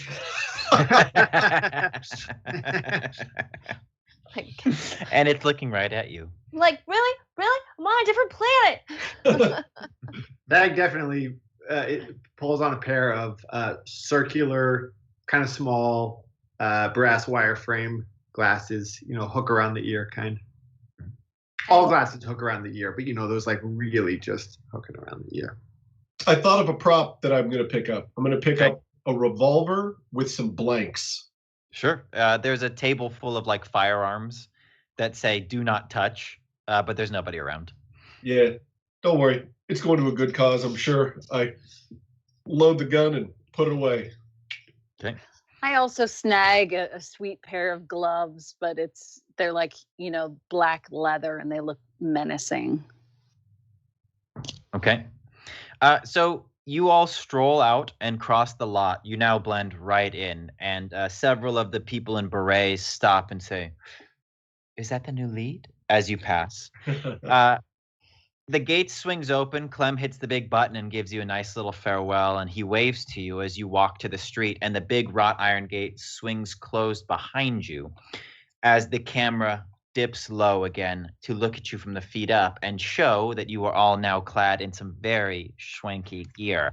And I think, for the purposes of our imagination, at that moment, there is a crackle as the color is bleached from the frame, and we are now in a world of black and white.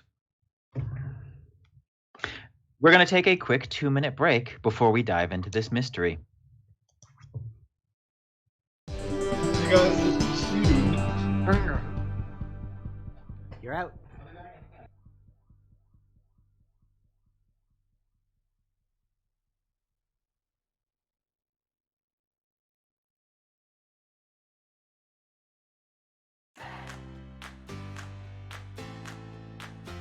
Maybe I'll pick up this mangled robot. I'm like, you're coming with me.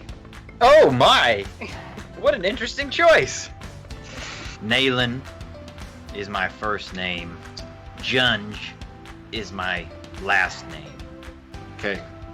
Mr. Gunge. Junge. It's a Mr. soft G. He looks at the summoner over your shoulder, and this robotic smile fluctuates and goes, "I'm not sure its capabilities will be able to immediately fix all of the ailments of your party." I realized that me taking the form of someone close to you would put you at ease. Well, that didn't work. I feel much more ill at ease.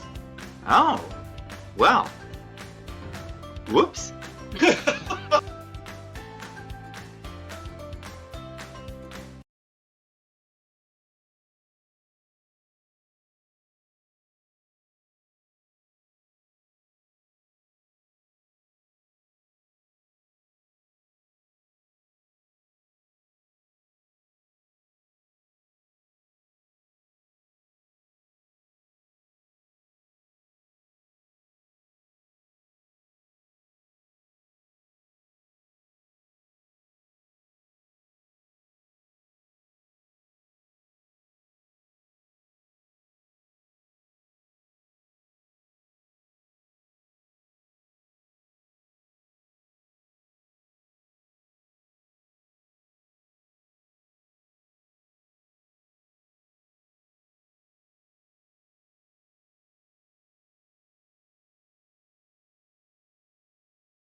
down. Down, you're the best around. Okay, so you're back, standing outside same the. shot as before, but black and white, and they're now in these like cool get-ups. And then they crest the hill, and we see that they're still on the scooters. Yes. You're now coasting around in the streets outside the. What the fuck was that movie place called? The Modern Major Generals movie, man. Motion Myth Film Productions, lots. And you are now dressed appropriately. Sarah, something just crashed. Anyway, so what would you like to do? You're now on the case.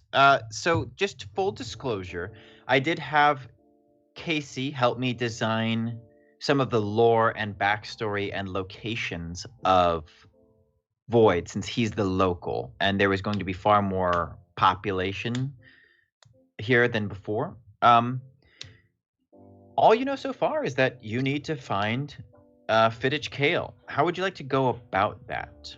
Where would you like to begin? Well, it seems like the first thing we should, make sure is that the Morellis don't have them already. Because, well, there'd be no point to look for them if there's, no him left. So it seems like the parlor would be a good place to start and survey the scene there. Okay. Tell us,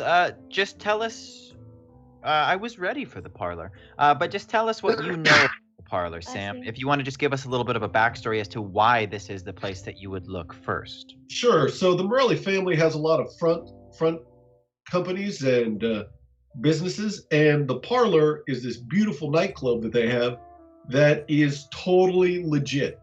They absolutely don't use it to launder money. It's definitely not a front. They would never do that. They don't know what you're talking about, so forget about it. All right. Yeah, there's. You didn't hear what you think you heard, so get moving. Yeah. So I mean, we can go there, and they don't know you guys, and they kind of know me, but we can sort of just gauge the temperature and see how badly they're trying to find this guy, or whether he's scheduled to pop in. So. Yeah. What you'll know about the Morellis is that Sam, and you can relay this to your friends here through me, is that they are the most entrenched crime organization in town, and because of company, yay! So because of their sway, a lot of these smaller organizations are either in some way affiliated with them or defer to them. If there's any turf disputes, they would go and kind of authorize their declaration of war through the Morelli family to make sure that they're allowed to make any hard moves. They have sway in the underworld. They are the underworld. The parlor isn't actually all that far from Motion Myth Studios. It's in the same part of town as Kale kind of said earlier, that all of these places are kind of tight-knit. As you get there, the sun's just starting to go down, so it's kind of like golden hour here. Sam, you did set a date with your friend at the newspaper for 9:30 p.m. You still have probably 3.5 hours before you need to be there for that. You are now outside the parlor. It's kind of downplayed. It is very clean lines, blacked out windows. There's no marquee that says the parlor. There is no name on the establishment. And there isn't even anybody outside watching the door. Yeah, it's probably still being set up for the evening. I'm gonna just go right in through the front door if it's unlocked. Sure. You are actually caught with a blast of music. A thick cloud of smoke hangs just inside the door, which is heavy and swings shut behind you. That music is a live band staged up at the back of the room in a dim proscenium. This place is very dark compared to the street that you just left. The band is blaring on brass and shaking cymbals and blowing real nice. The dance floor is packed. Couples whirl through the smoke. A bar dominates the left side of the building, a lounge the right. The dance floor is in between as kind of the no man's land. Before you can take 2 steps inside, a bouncer slides over from the shadows. You're in a small room that does not have a door that separates you from the chaos of the bar itself, but it is a bit of a staging area, and he has stepped out from a section that you didn't immediately see. He does startle you, and he puts a hand right on Tag's chest, and he Sam, you actually recognize this fellow. He's huge. He's a gorilla. It's Caesar the Bat. Oh. He's one of the Morelli family's goon squad, and he says, "Who are you then?" Huh? I says, "Who are you?" Sam just taps him on the shoulder. He says, "I'm the man with the Midas touch." And when I pull my hand back, I have one of the gold coins from Blight. And I lift it and aim it towards his hand. He opens a big meaty palm and lets you drop the coin into it and closes it. You're almost sure that he's bent the coin when he closes his hand, and he says, "What are you doing back in town, Gumshoe? I thought you was with Splitsville." I was. And eventually, the tide brung me back. Actually, here on business, trying to help out the family again. You don't say. It's true. Yeah, it's all right. These guys are with you then. That's right. Okay, you know the drill. No coats, no weapons allowed inside. He gestures over to a little window in the wall where there is a receptionist checking coats. No coats, no weapons. I'll be so cold. I'm doing you a favor, sweetheart. It's sultry in there, especially once you get your heels turning on the dance floor, believe me. I'm sultry over here, and I want my coat. Caesar, I'll take care of it. Thank you so much. He steps away for a moment, but has posted up in between you and the bar proper. He's giving you time to do whatever you're going to do, but it's obvious that he's not going to be letting anybody in without, if they have coats or weapons. Yeah, I escort everybody over to the coat check. There's actually a robot in there, a model that looks like kind of like several generations back from what the company uses for a lot of their labor. And they say, "Well, good evening. How may I assist you?" Well, I take off my trench coat and take out the blanked revolver as well and check that as a regular weapon and hand it over. The robot does actually have eyelids, and there is no blink from this. The gun is checked, doesn't bother him at all. He has this little stamp gun on his fist, and so he takes the trench coat and goes, chunk, chunk, and it has a number on it. And when he points it at you, Sam, it shoots a little piece of paper out to you, and he puts it over onto a swivel rack, which kind of carries it back into the room. Paper receipts, guys. Hey, check that out. Yeah. Tag reaches behind him and he puts down 2. They're like very little daggers, but they hook backwards. If anyone has seen the modern cinematic classic Die Hard with a Vengeance, it's what Blondie uses. And he puts those down on the table. He's not wearing a coat. This is put into a small velvet pouch. Chunk. You also get your thing. The pouch is put up there. And the rest of you. I say, is this absolutely necessary? I don't make the rules. I just follow them and ensure that everyone else does as well. You better be very, very, very nice, my new friend. He actually listens to you and delicately takes the coat, puts it on a hanger, which he pulls from under the counter, and then wraps the entire thing in a plastic protector, and then vacuum seals the air out and puts it onto the rack, and it goes after clicking you a ticket and shooting you the receipt.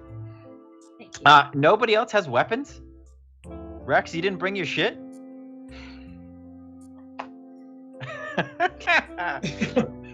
The next 5 minutes are just Rex pulling out all the weapons that she's stashed all over her body. A Gatling gun she just like puts on the table. Who knows where it came from? The robot looks... Torpedoes. The robot, again, doesn't blink, just like cha-chunk, cha-chunk, cha-chunk, cha-chunk, just files them all away.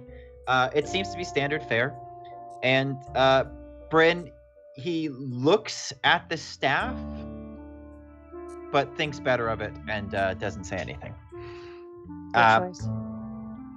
And when that happens, Caesar the Bat steps aside and says, "Yeah, welcome to the parlor." And you are allowed to go inside. Just to describe the location, to your right, there's this cluster of tables and then big booths that are horseshoed. So there seems to be a lot of privacy in the back booths. The tables are all right out on the floor. And a lot of the people who look like they're just here for the gin and the dancing are sitting at the small tables. But there's clusters of men and women in the booths, hunched over drinks, having conversations that, if it weren't for the music, would probably be whispered. At the back of the room, you do see a stage full of jazz musicians who are just blowing. Dance floor's full. This place is probably at capacity, and it is not all that strange, Sam. You did expect them to be maybe setting up for dinner, but what you're seeing on the dance floor is a lot of new faces. If there's been some kind of shakeup in town, or if something's going on, or if there's all those ships coming in from all the planets that have been locked out, there might be a bit of an earlier celebration vibe in the air. That debauchery Bryn has been looking forward to. And then over to the left side, there is a very long bar with several bartenders doing their thing. Bryn, go with plan A.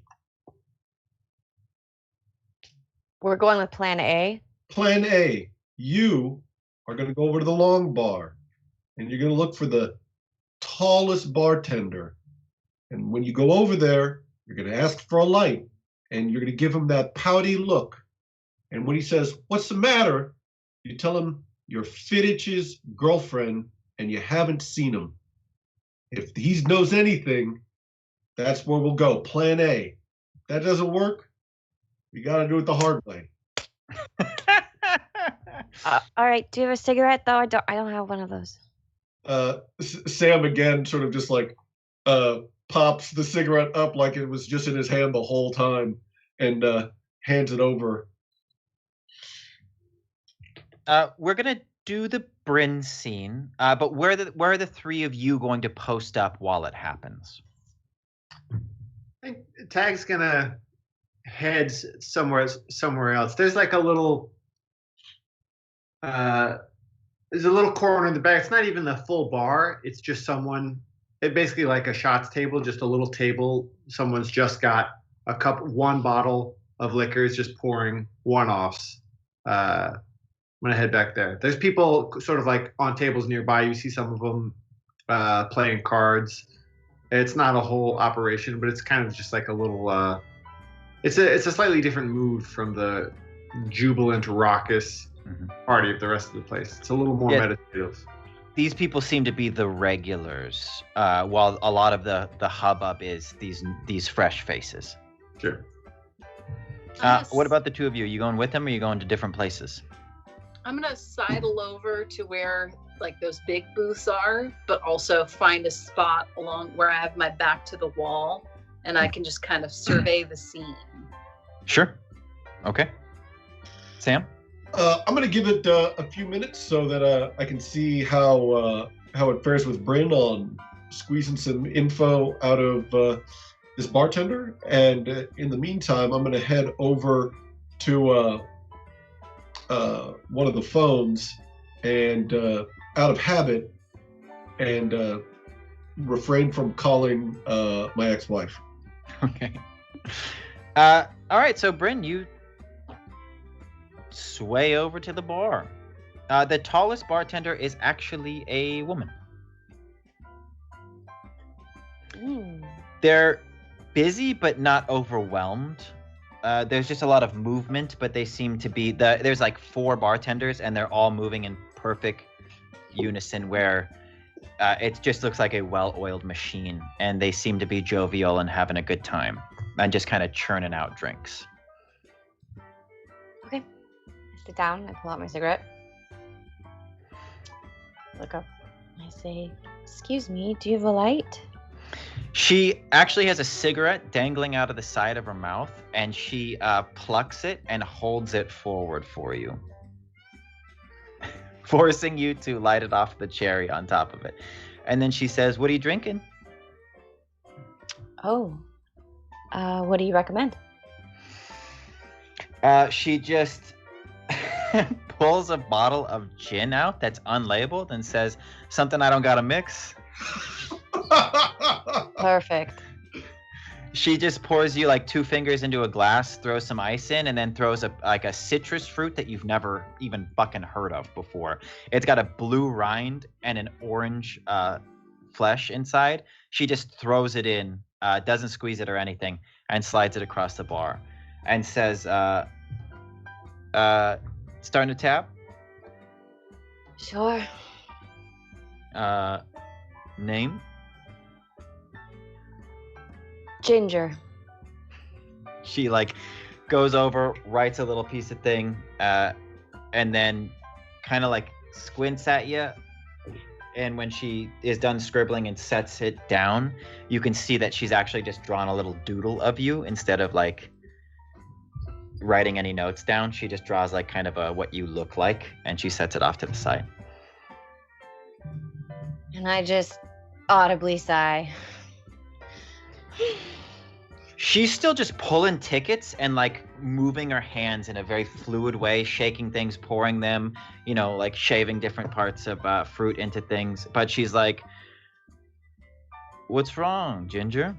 Something got you down?" Well, you look like a trustworthy sort. She laughs, "Ah!" and takes a big drag.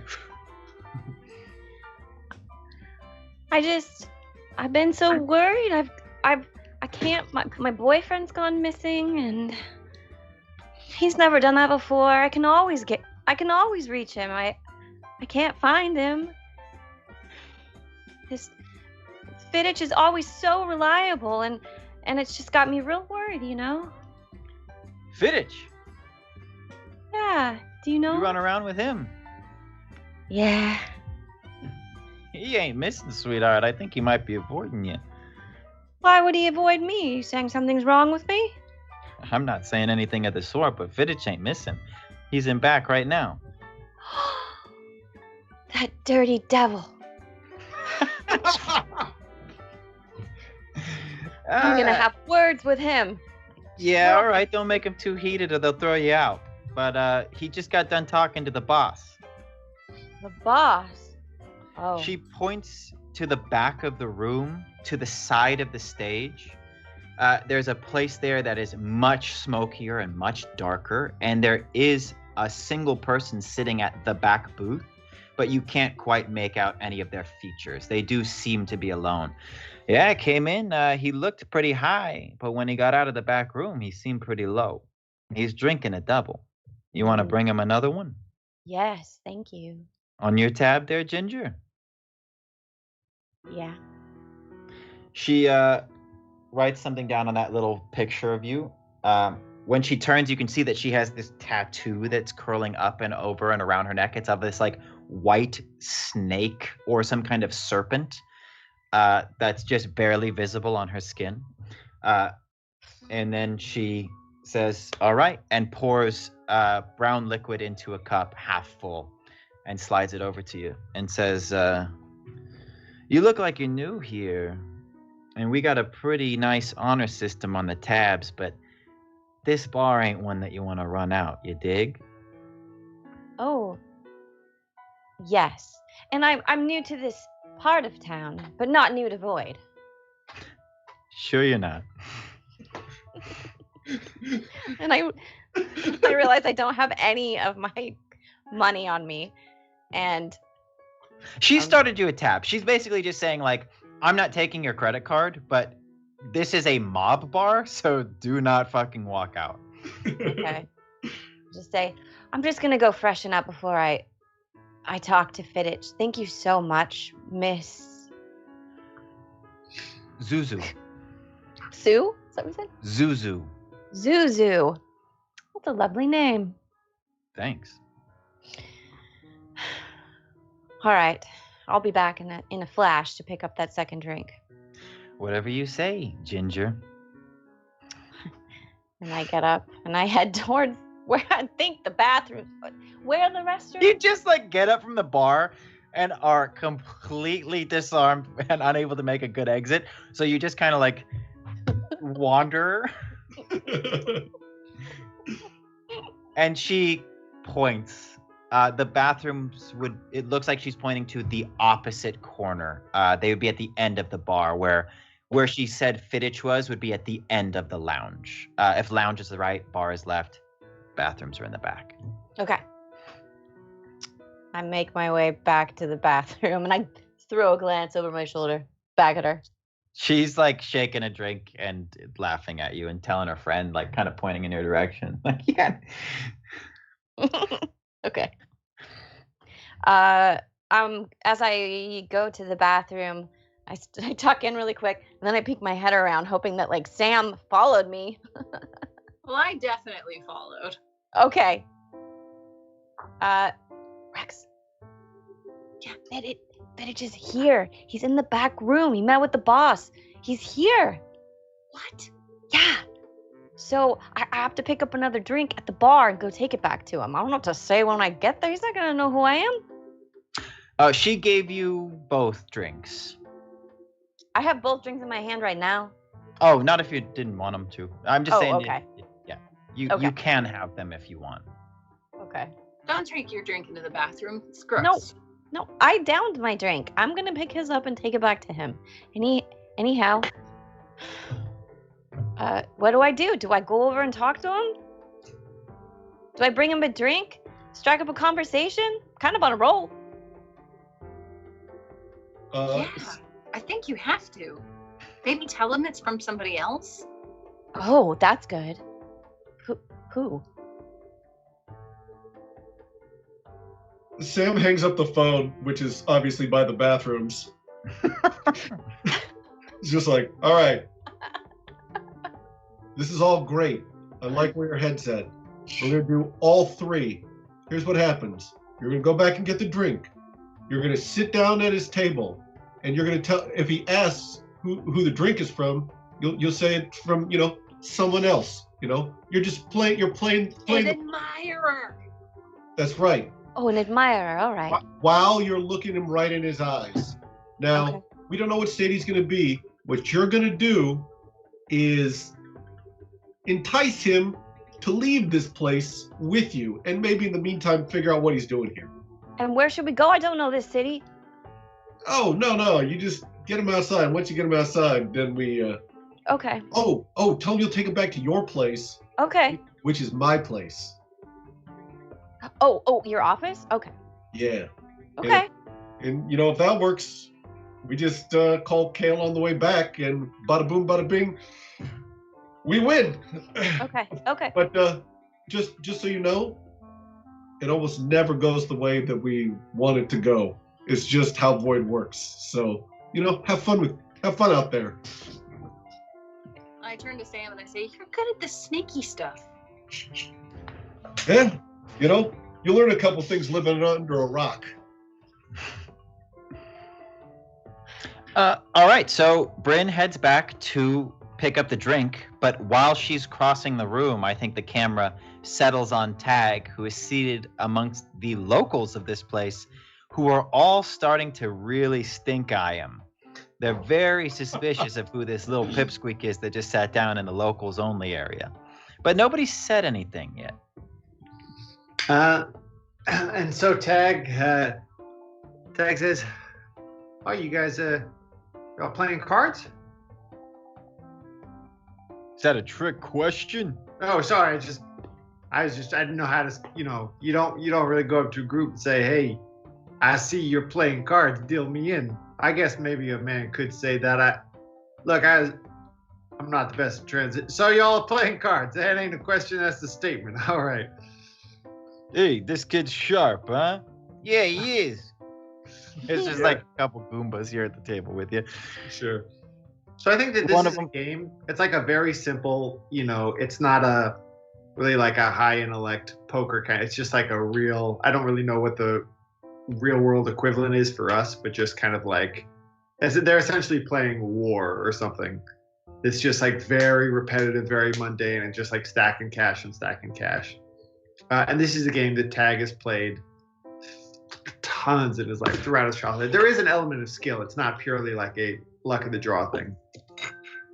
And Tag's like, okay, so, all right, so I see you draw one card and you discard one card. Sorry, am I getting that right? We only teach players. Ante up, I'd be happy to take your money in exchange for a little knowledge. Oh, of course. And Tag kind of does this bumbling Lottie where he is like looking around for his wallet and is like stacking on the table, just like he spills out from his pocket, like 5 or 10 of these gold coins. And he's like, oh, shoot, I'm sorry about that. I'm sure that's not what you guys are looking for here. I know. Hey. Everybody at the table kind of like, hey. Yeah. One of them kind of doesn't reach right for your money, but gestures like, may I see that? Oh, yes. See, I don't know that that's worth much. I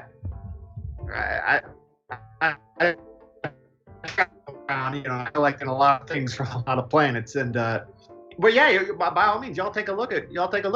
What, you think those are valuable? They pick them up. There's just the slightest raise of an eyebrow. The poker face is pretty good, but you do detect interest. They say, yeah, why not, huh? Why not? Oh, okay, gosh, you think those are valuable? You should see what I got in the trunk of my car. It is, okay, it's a hoot. Let me just tell you what. You guys would, you guys like artifacts? You're hip and jiving, but statues, gilded statues, bunch of rubies, bunch of diamonds. It don't matter. I'm just showing off. All right. So how you play? The look that you got wasn't necessarily just suspicion. It was in there, but there was interest too, because a couple of these other guys are kind of eyeing these gold coins.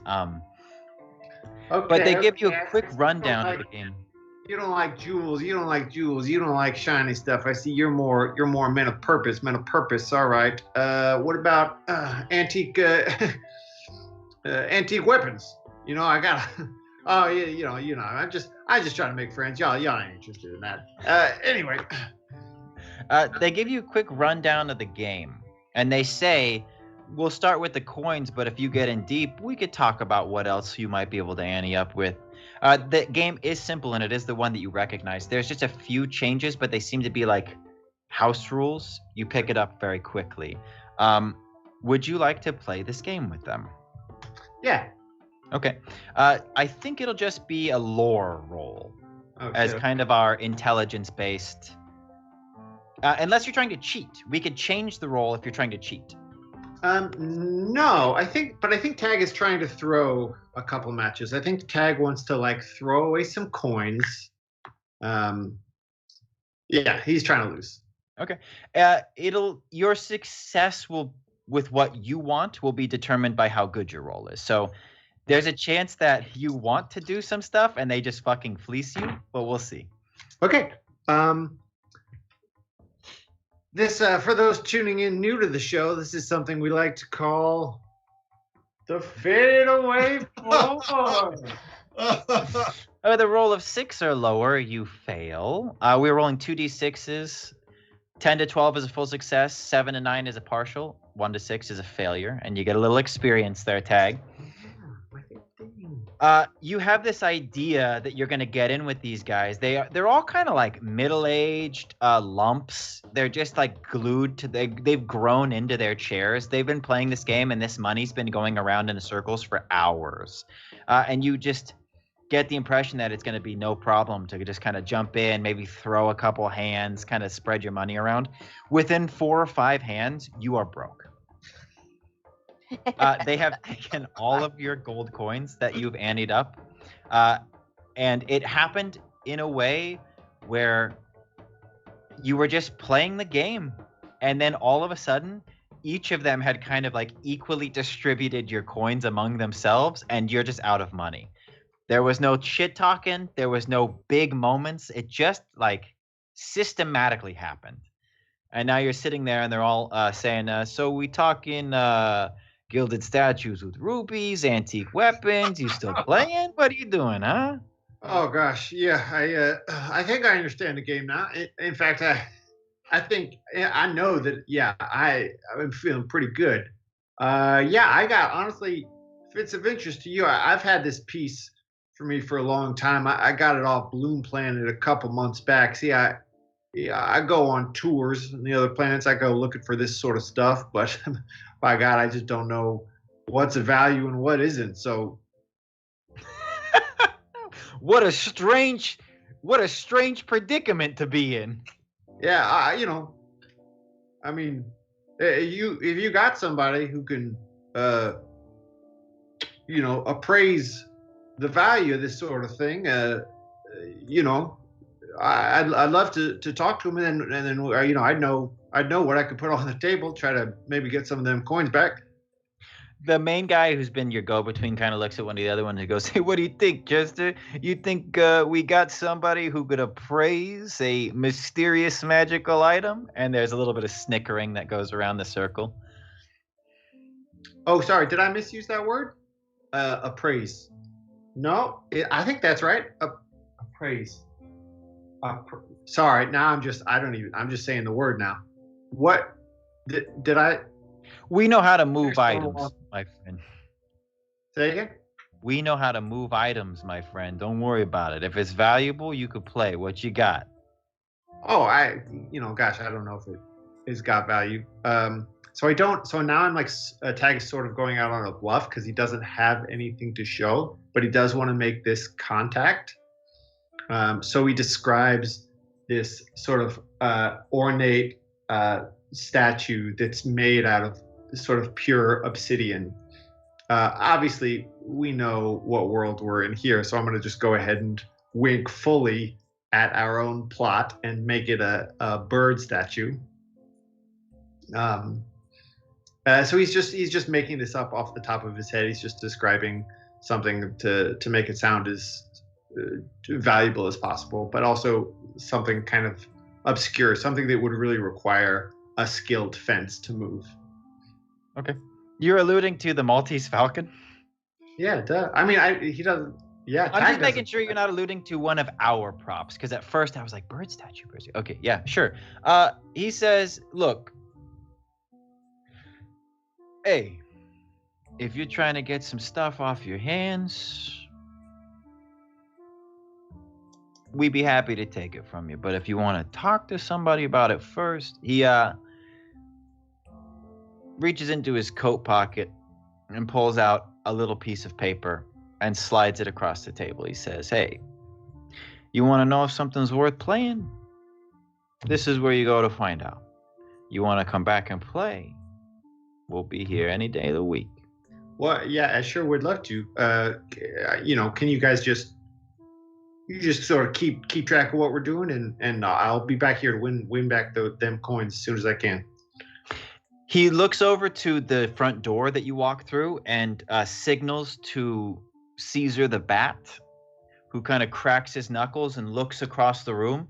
And the guy points to you. The guy at the table points to you and then nods to Caesar. And Caesar kind of like takes a minute to like, maybe he's memorizing your face. And he goes, all right. Yeah.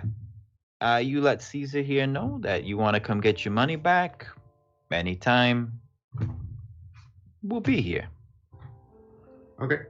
Well, He it was reaches good. across the table and he says, he extends his hand. He says, I didn't get your name. Me? Yeah. Oh, Gorm? Gorm. Yeah. Where'd you say you're from, Gorm? Well, I actually, not originally even from the Continuum necessarily, but I've been here for a long time.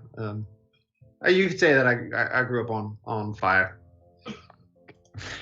None of you have had to roll any bluff checks because this is a place where everybody's giving fake names. Like, you're trying to move some stolen shit. This guy, like, does not give a fuck. He says, okay. And he shakes your hand. He's got a very firm grip. And he says, you can call me Yario. Yario. Yario. Seems like I was trying to say one name and changed my mind midway through. You know what I'm saying? Hey, Yario. Okay, I really get you a whiplash going on. Yario. You ever just go home and say that name just for fun? Yario. That's a good name. The whole time you're making these jokes, he has not let go of your hand. Okay. Yario. He looks over to the payphones in back, and you can see Sam is over there. Debating whether or not he wants to put a quarter in the slot and call his ex-wife. And he says, you're with the gumshoe, yeah? Yeah, well, that was my first try. I'll tell you the truth. Y'all ain't the first table I lost some money yet. So I got some, well, I shouldn't say enemies, but a little less than friends here on Void. So I figured a combination of protection and the guy who knows enough about this town to know how to get me out of some scrapes would be a good friend to make.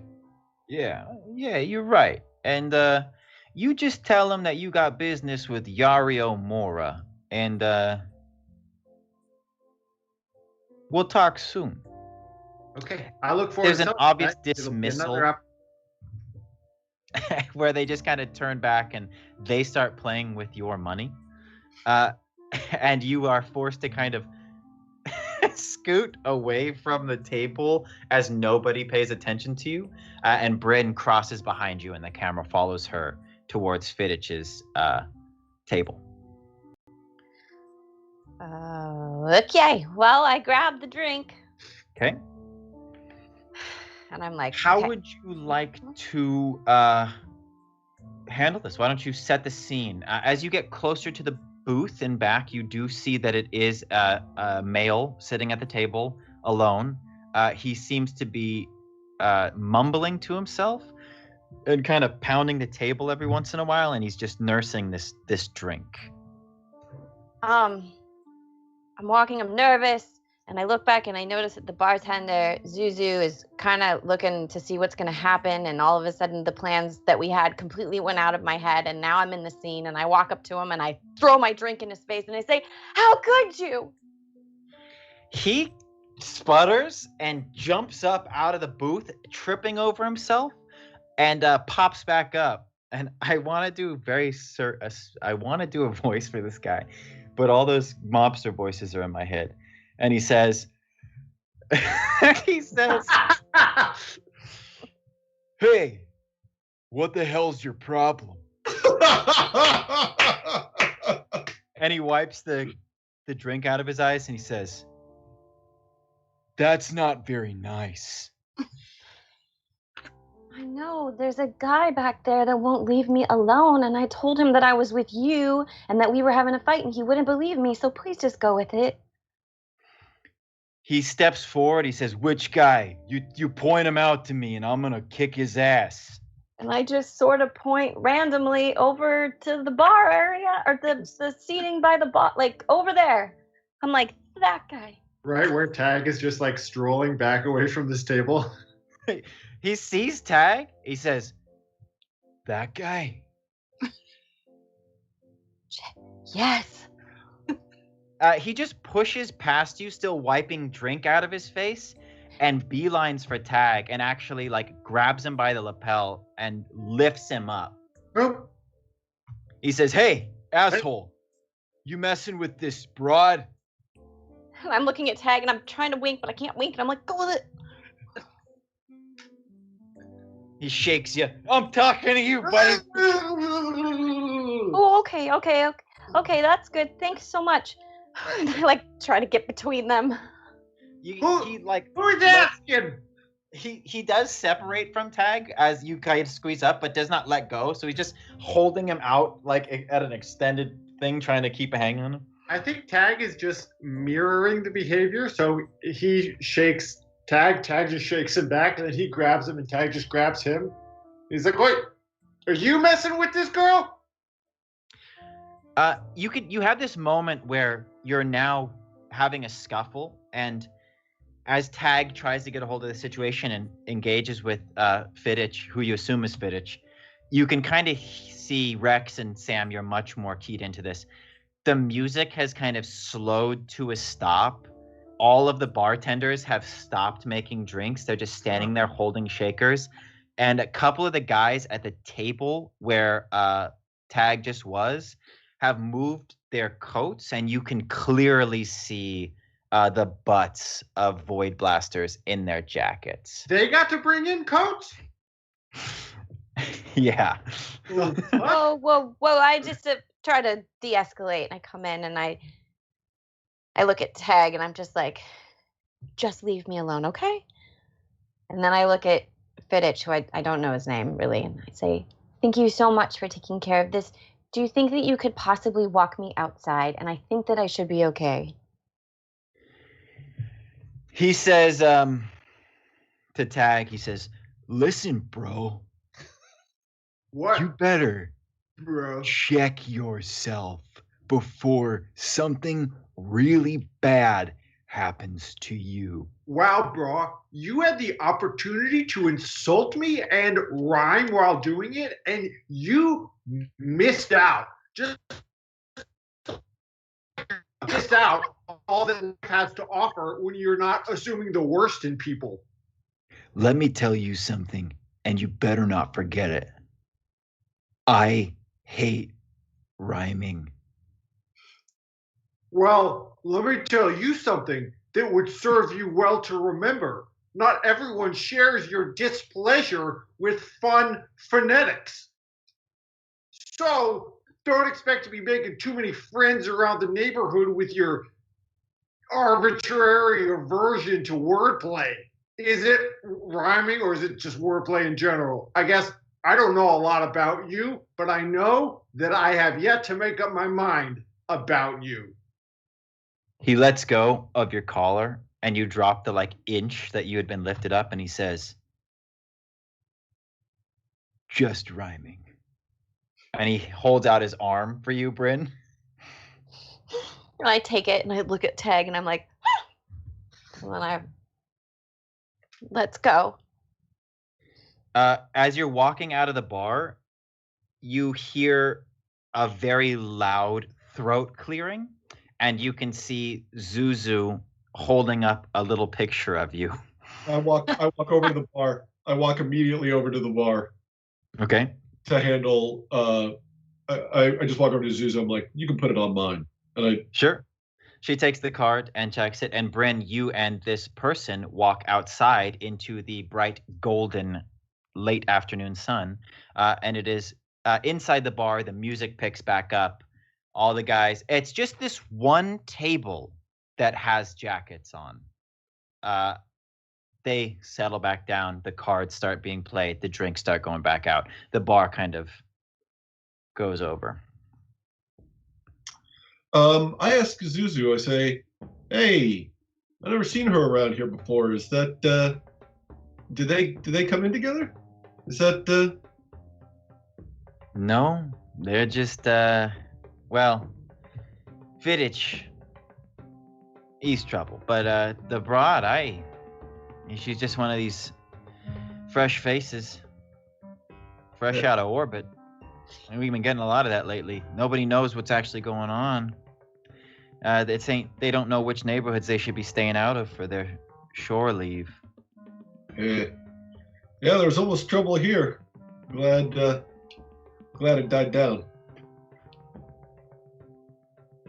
Well, have a good one. I leave a sizable tip and try to make eye contact with Rex and/or Tag. The tip is noticed and appreciated, and you can see the other bartenders kind of be like, that's one of the good ones. And the bar seems to be back to normal. Bryn, you're standing outside with this person, and he's like, hey, I'm sorry about that. I'm just really into chivalry, so whenever I find out that a broad's in trouble, I make sure that I stand up for her. You make a girl's heart just flutter. What is your name? Fittich. Fittich. Thank you so much for your help, and goodness, you're all wet. I'm so sorry I doused you with my drink. My place is just around the corner. If you want to come, I can get you all aired out. You know, I was having a pretty lousy afternoon up until very recently, but things are looking up. Well, all right then, let's go. I put my arm through his, and I start leading him towards Sam's office. He's going with you. Yeah. Will you please roll lore? Me? Yes. Okay. What am I adding to this? Lore. Whatever your lore. We changed some of the stats around. I don't have lore, so is that What do you got? Sharp? Yeah. Yeah, sharp. Sharp. Yeah. okay? So that's a 9. Okay. You can tell that you are back in the right neighborhood, but you are also lost because you've never been to this city before and it is very large. So you have happened to walk in the direction of Sam's place. It feels familiar, but you don't actually know where you are. That's what that roll was for, because this town is huge. Goodness, Fittich. I'm somewhat newer to this section of town, and I have got all turned around.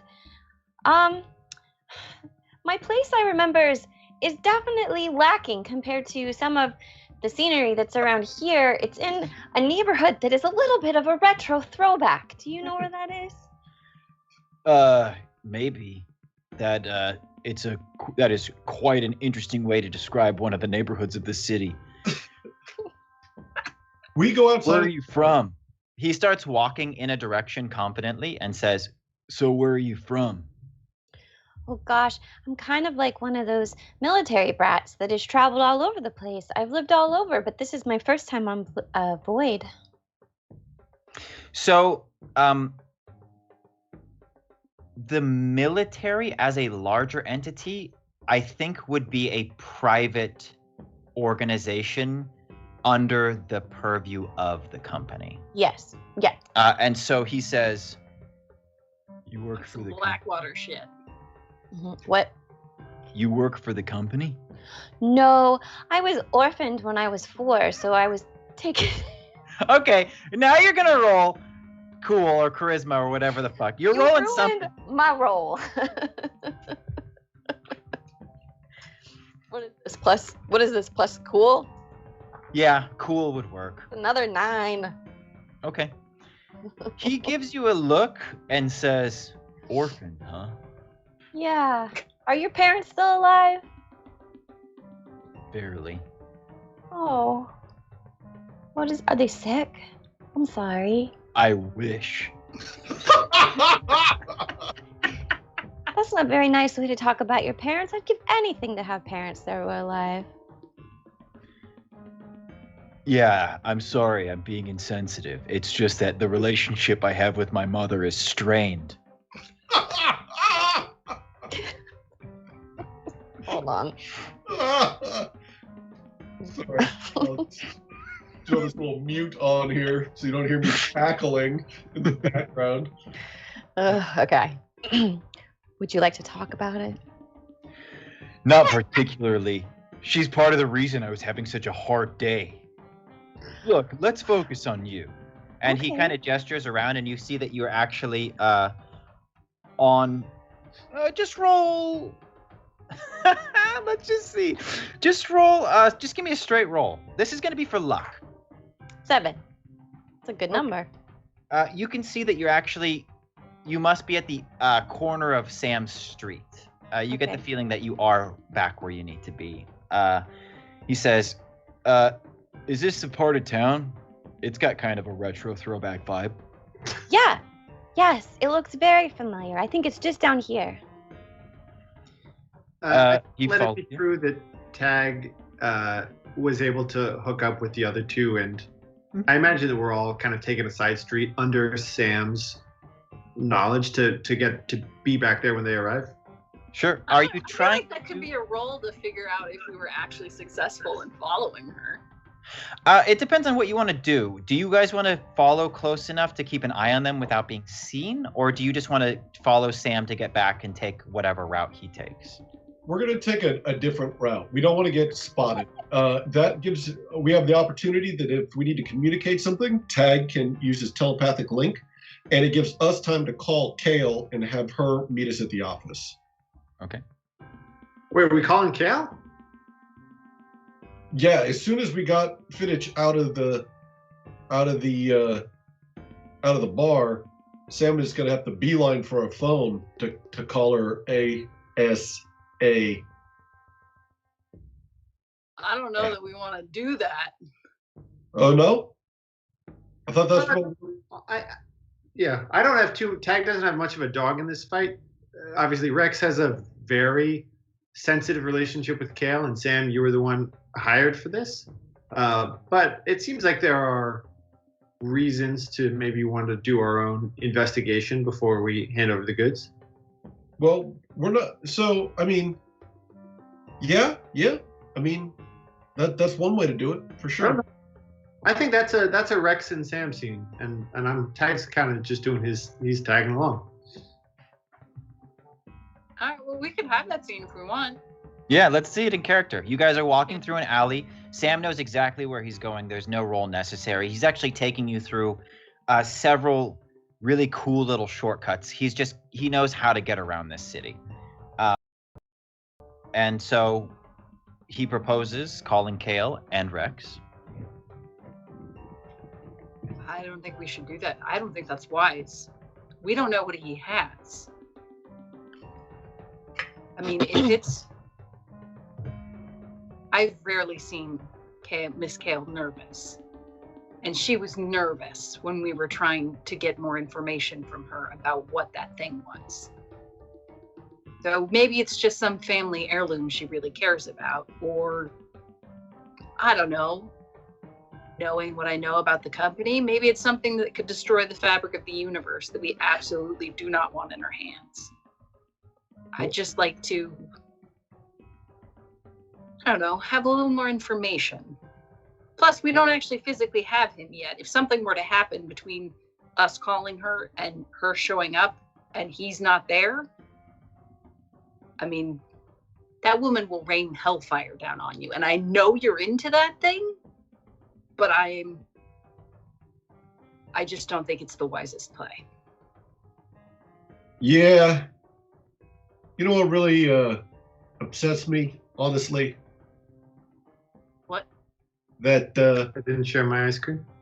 you could be walking around dressed like that, and I didn't Yeah, even I have my coat back. Yes. Sorry, go ahead. It is a good coat. Anyway, yeah, that makes sense that we maybe want to fleece out exactly what the device is, make sure it's not dangerous. You know, and if Fittich is willing to talk, you know, we can avoid putting anybody in a compromised situation. But I got to ask you, why do you keep working for these people then? It seems like every step of the road is you doing something that you're uncomfortable with, or you know, trying to work against them actively. Which, you know, hey, that's fine by me. I'm just, yeah, seems like a bum racket. Yeah, he makes a good point. I guess for me, I thought that I was working for them, and as you saw today, I learned that I don't actually work for them. So that's kind of where I'm coming from, this whole thing. Well, I definitely work for them. Right. Let's be clear. I did like click. I know we said Lloyd doesn't communicate well, but I still clicked my clicky thing at the beginning of this conversation. I expect you to. If I'm going to try and catch you in that, I will do a better job of trying to set you up with it. But I imagine your finger's always on the trigger because every 2 seconds, Bryn's like, are we about to betray the company? Okay, so this conversation carries you back into Sam's office. You're served another round of coffee, and you're waiting. Bryn, you do find the office, and you take him upstairs. Before they get here, let me just drop one more idea to Sam and Rex. So, look, like I said before, I don't know that I have much of a dog in this fight, but here's what rubs me the wrong way. Kale, more or less, is in charge of the company whose reach in terms of resources, surveillance, control, power is nearly endless. Yet she comes to us to find her son. And look, I know you're good. I'm not trying to say you're not. But we just happen to find him. The very first place we go to, the place he's known for going, where he's done no more to hide himself such that he can be pointed out by a bartender. To me, that doesn't say she couldn't find her son. To me, that says she wanted us to do it. And that smells like a trap if I've ever smelled one.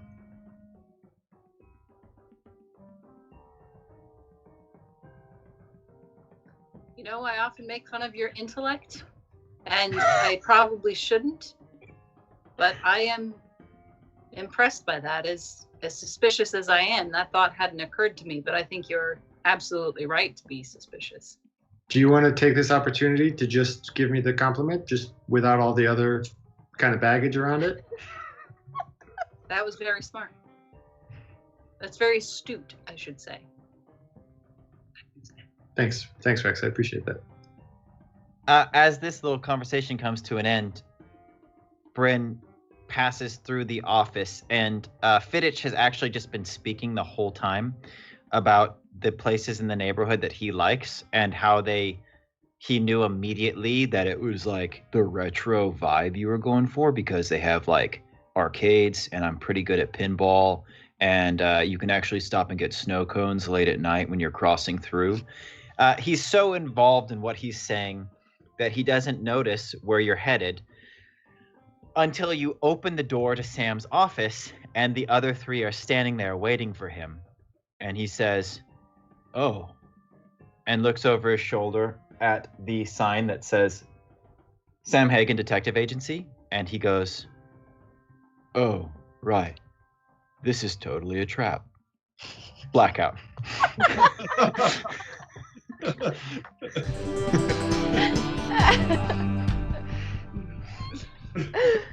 Oh my god. But is he telling us it's a trap, or is he acknowledging that he has been trapped? Or is it both? You'll have to tune in next week to find out.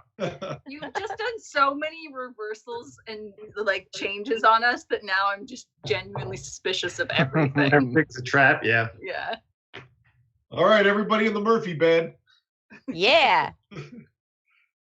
Man, I don't know that reference. the beds that pull down from the wall. Yeah. Those are called Murphy beds? Mhm. Yeah. Oh, okay. They were invented by Murphy Brown. That's why they're called that. I did not know that. That's cool. This face is just me wondering, like, oh, is that an Irish slur that is now just like a name for something?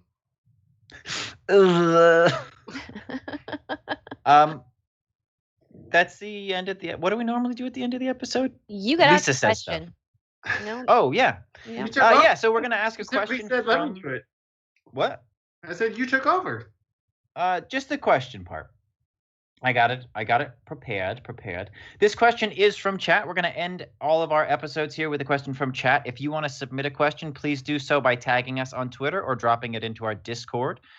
But the question that we're going to be asking today is from Sketch Song, who dropped it in today. The real question is, Who is going to win the fight? King Kong or Godzilla? While you're mulling over that, I've wanted to ask this for the past like 11 months. We've been doing this. When we tell someone to join our Discord, how do you do that? Do you go to like discord.com and look up our net? I just don't, like, how do you do that? It's in chat. We can put iDiscord or yep. Oh no, it's ! VJ, and then it includes our show description and our Discord link.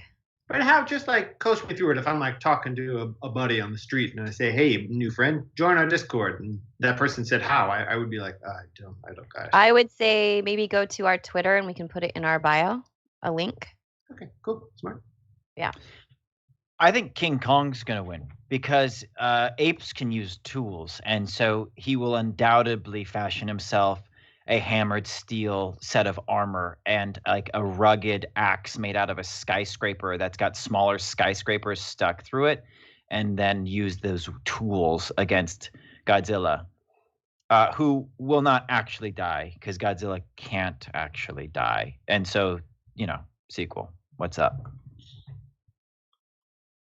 Yeah, I'm also on Team Kong here. I think one of the most overlooked aspects of King Kong that is vital to this particular matchup is King Kong's resistance to radiation and Godzilla's atomic breath.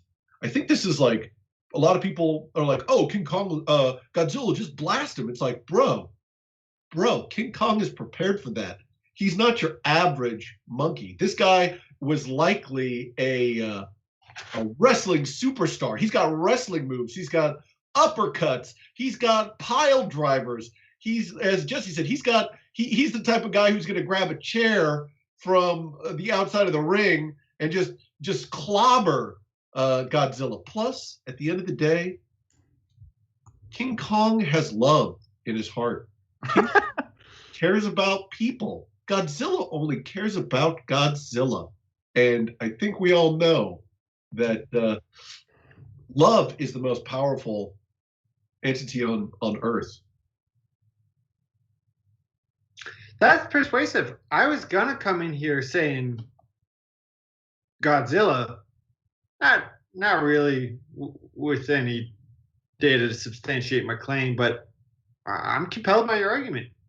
I just figured Godzilla because he seems like a titan of another realm, where Kong ultimately seems bound by earthly limitations. Godzilla just seems like this primordial beast of violence and indestructible, just lizardness. I don't know.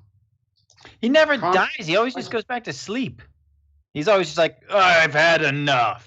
Yeah, because he works so hard destroying shit. He has to take a snooze. He needs to take a little nap after all that destruction. Well, if we're talking like historically, just based off history, real actual human existence and history of the actual real fight between King Kong and Godzilla, 5 decades ago or whenever it was. No spoilers, but King Kong won then. And he's had 50 more monkey years to work on his ape jujitsu. And let's hear from Miller and Coronado here. Let's get to all voices in the ring. Well, but then hasn't Godzilla then had like 50 years of revenge driving him to, to best King Kong and settle it once and for all? No, I think what the movie I would want to see is the one where they become best friends and they turn against like all the people who have harassed and abused them throughout their lives. And so they just like hold hands together and skip while they commence destroying humanity. I want to see the story of who has harassed Godzilla. Like, what? Well, didn't Godzilla get created because they were doing like radiation experiments? Or in some cases, woken up. Yeah, you're very cranky if you get woken up from a nap. I don't blame him. I'm cranky if someone wakes me up from a nap. I would want to push over buildings if I could. So yeah, All right, I think they Coronado. should be friends. Settle it for us. Will you just give us the end all be all here? I mean, as much as I would love to see King Kong riding on Godzilla into the sunset, I'm going to say King Kong because he's more dexterous, much faster, and I think smarter. That is mine. Oh, I should just be clear. I'm not on Team King Kong. I'm on Team Godzilla. I just assume Kong's gonna take it. Well, we don't want your attitude on our team. If that's how you're gonna be like, well, I'm on the team, but I don't believe in the team. It's like I'm a Jets fan. Oh, you. All right, take us out of here, Lisa. Get us the fuck out of here. Okay. A little something that's going to be here next week. We're going to introduce a new thing into the store where you guys are going to be able to purchase clues. Oh, cool. More information next week for that. The details behind that, but that'll be something new. We wanted to wait until we actually got into the mystery to offer that, which now will be next week. Thanks, guys, for hanging out. Thank you to Mark Thomason for running our tech, which took a lot today because we prepped a lot of stuff and he did a ton of work. So thank you so much, Mark, for doing all that you do. We do not function without you, obviously. Thank you to Aaron Buman for our beautiful intro, our new music this arc. We have new music, new visuals, new graphics, everything. It's so great. He's wonderful. Does he have a website I could be telling people to go check out? He's got a good Instagram. Okay, we'll put it in the Discord. You can check him out on Instagram. Follow his stuff. Thank you to Merc Worky for being our mod and everything that she does. Also could not be doing this without her. She writes wonderful fan fiction for us and I believe for other stuff, so check her out. A lot of her stuff is in our Discord. And thank you to Merc Worky and Thing for the donations today. If I missed anybody, I don't think I did, but if I did, thank you so much. Morelli, Thing's name for our character was the Morelli crime family. There is a character who you have not met yet who has a more specific name, but yeah, Thing named the Morelli crime family. And Rob named Jenny Toomsby Sam's Girl Friday assistant. Yes. Sorry, I forgot about Very, very strong names. Oh, yeah. Mark says Sam has the truth serum, by the way. That went to Sam. Oh, yeah. Okay. Yeah. So we'll have to bust that out. Thank you, Zombie Orpheus, for hosting us. If you guys are new and if you would like to give us a like, you can follow along with us every Wednesday. We would so appreciate it. We do have a Discord. We're on Twitter at Void Jumpers. And all of us individually are pretty active on Twitter as well if you want to chat sometime. And we want to chat with you. Yeah. Because it's been a long time without human contact. So help us. True story. And we can let you know specifically why King Kong is better than Godzilla. Yes. He's not better than him. He's just gonna fucking rig the fight. We don't want you on the team, Jesse. No, you can be. You have the right to be wrong. Well, this was a great show, everybody. Thanks so much. I can't wait for next week. Oh. And we've got the final game of Pandemic Legacy on Zoe Game Night tomorrow. It says vaccination or global catastrophe to be decided. Oh yeah, I played last week and the world was overrun by zombies and the pandemic was out of control. So what's it like playing we'll chat later, but that's interesting. So find out if they can recover from what I did to them. And then we've got Zoe's brand new show, The Reliables, on Monday at 6 p.m. Pacific Standard Time. And then we will be back next Wednesday. Be back next Wednesday. Back next Wednesday. Because we're the best around. Never gonna let you down. We're the best around. We really got to look up the lyrics to the rest of that.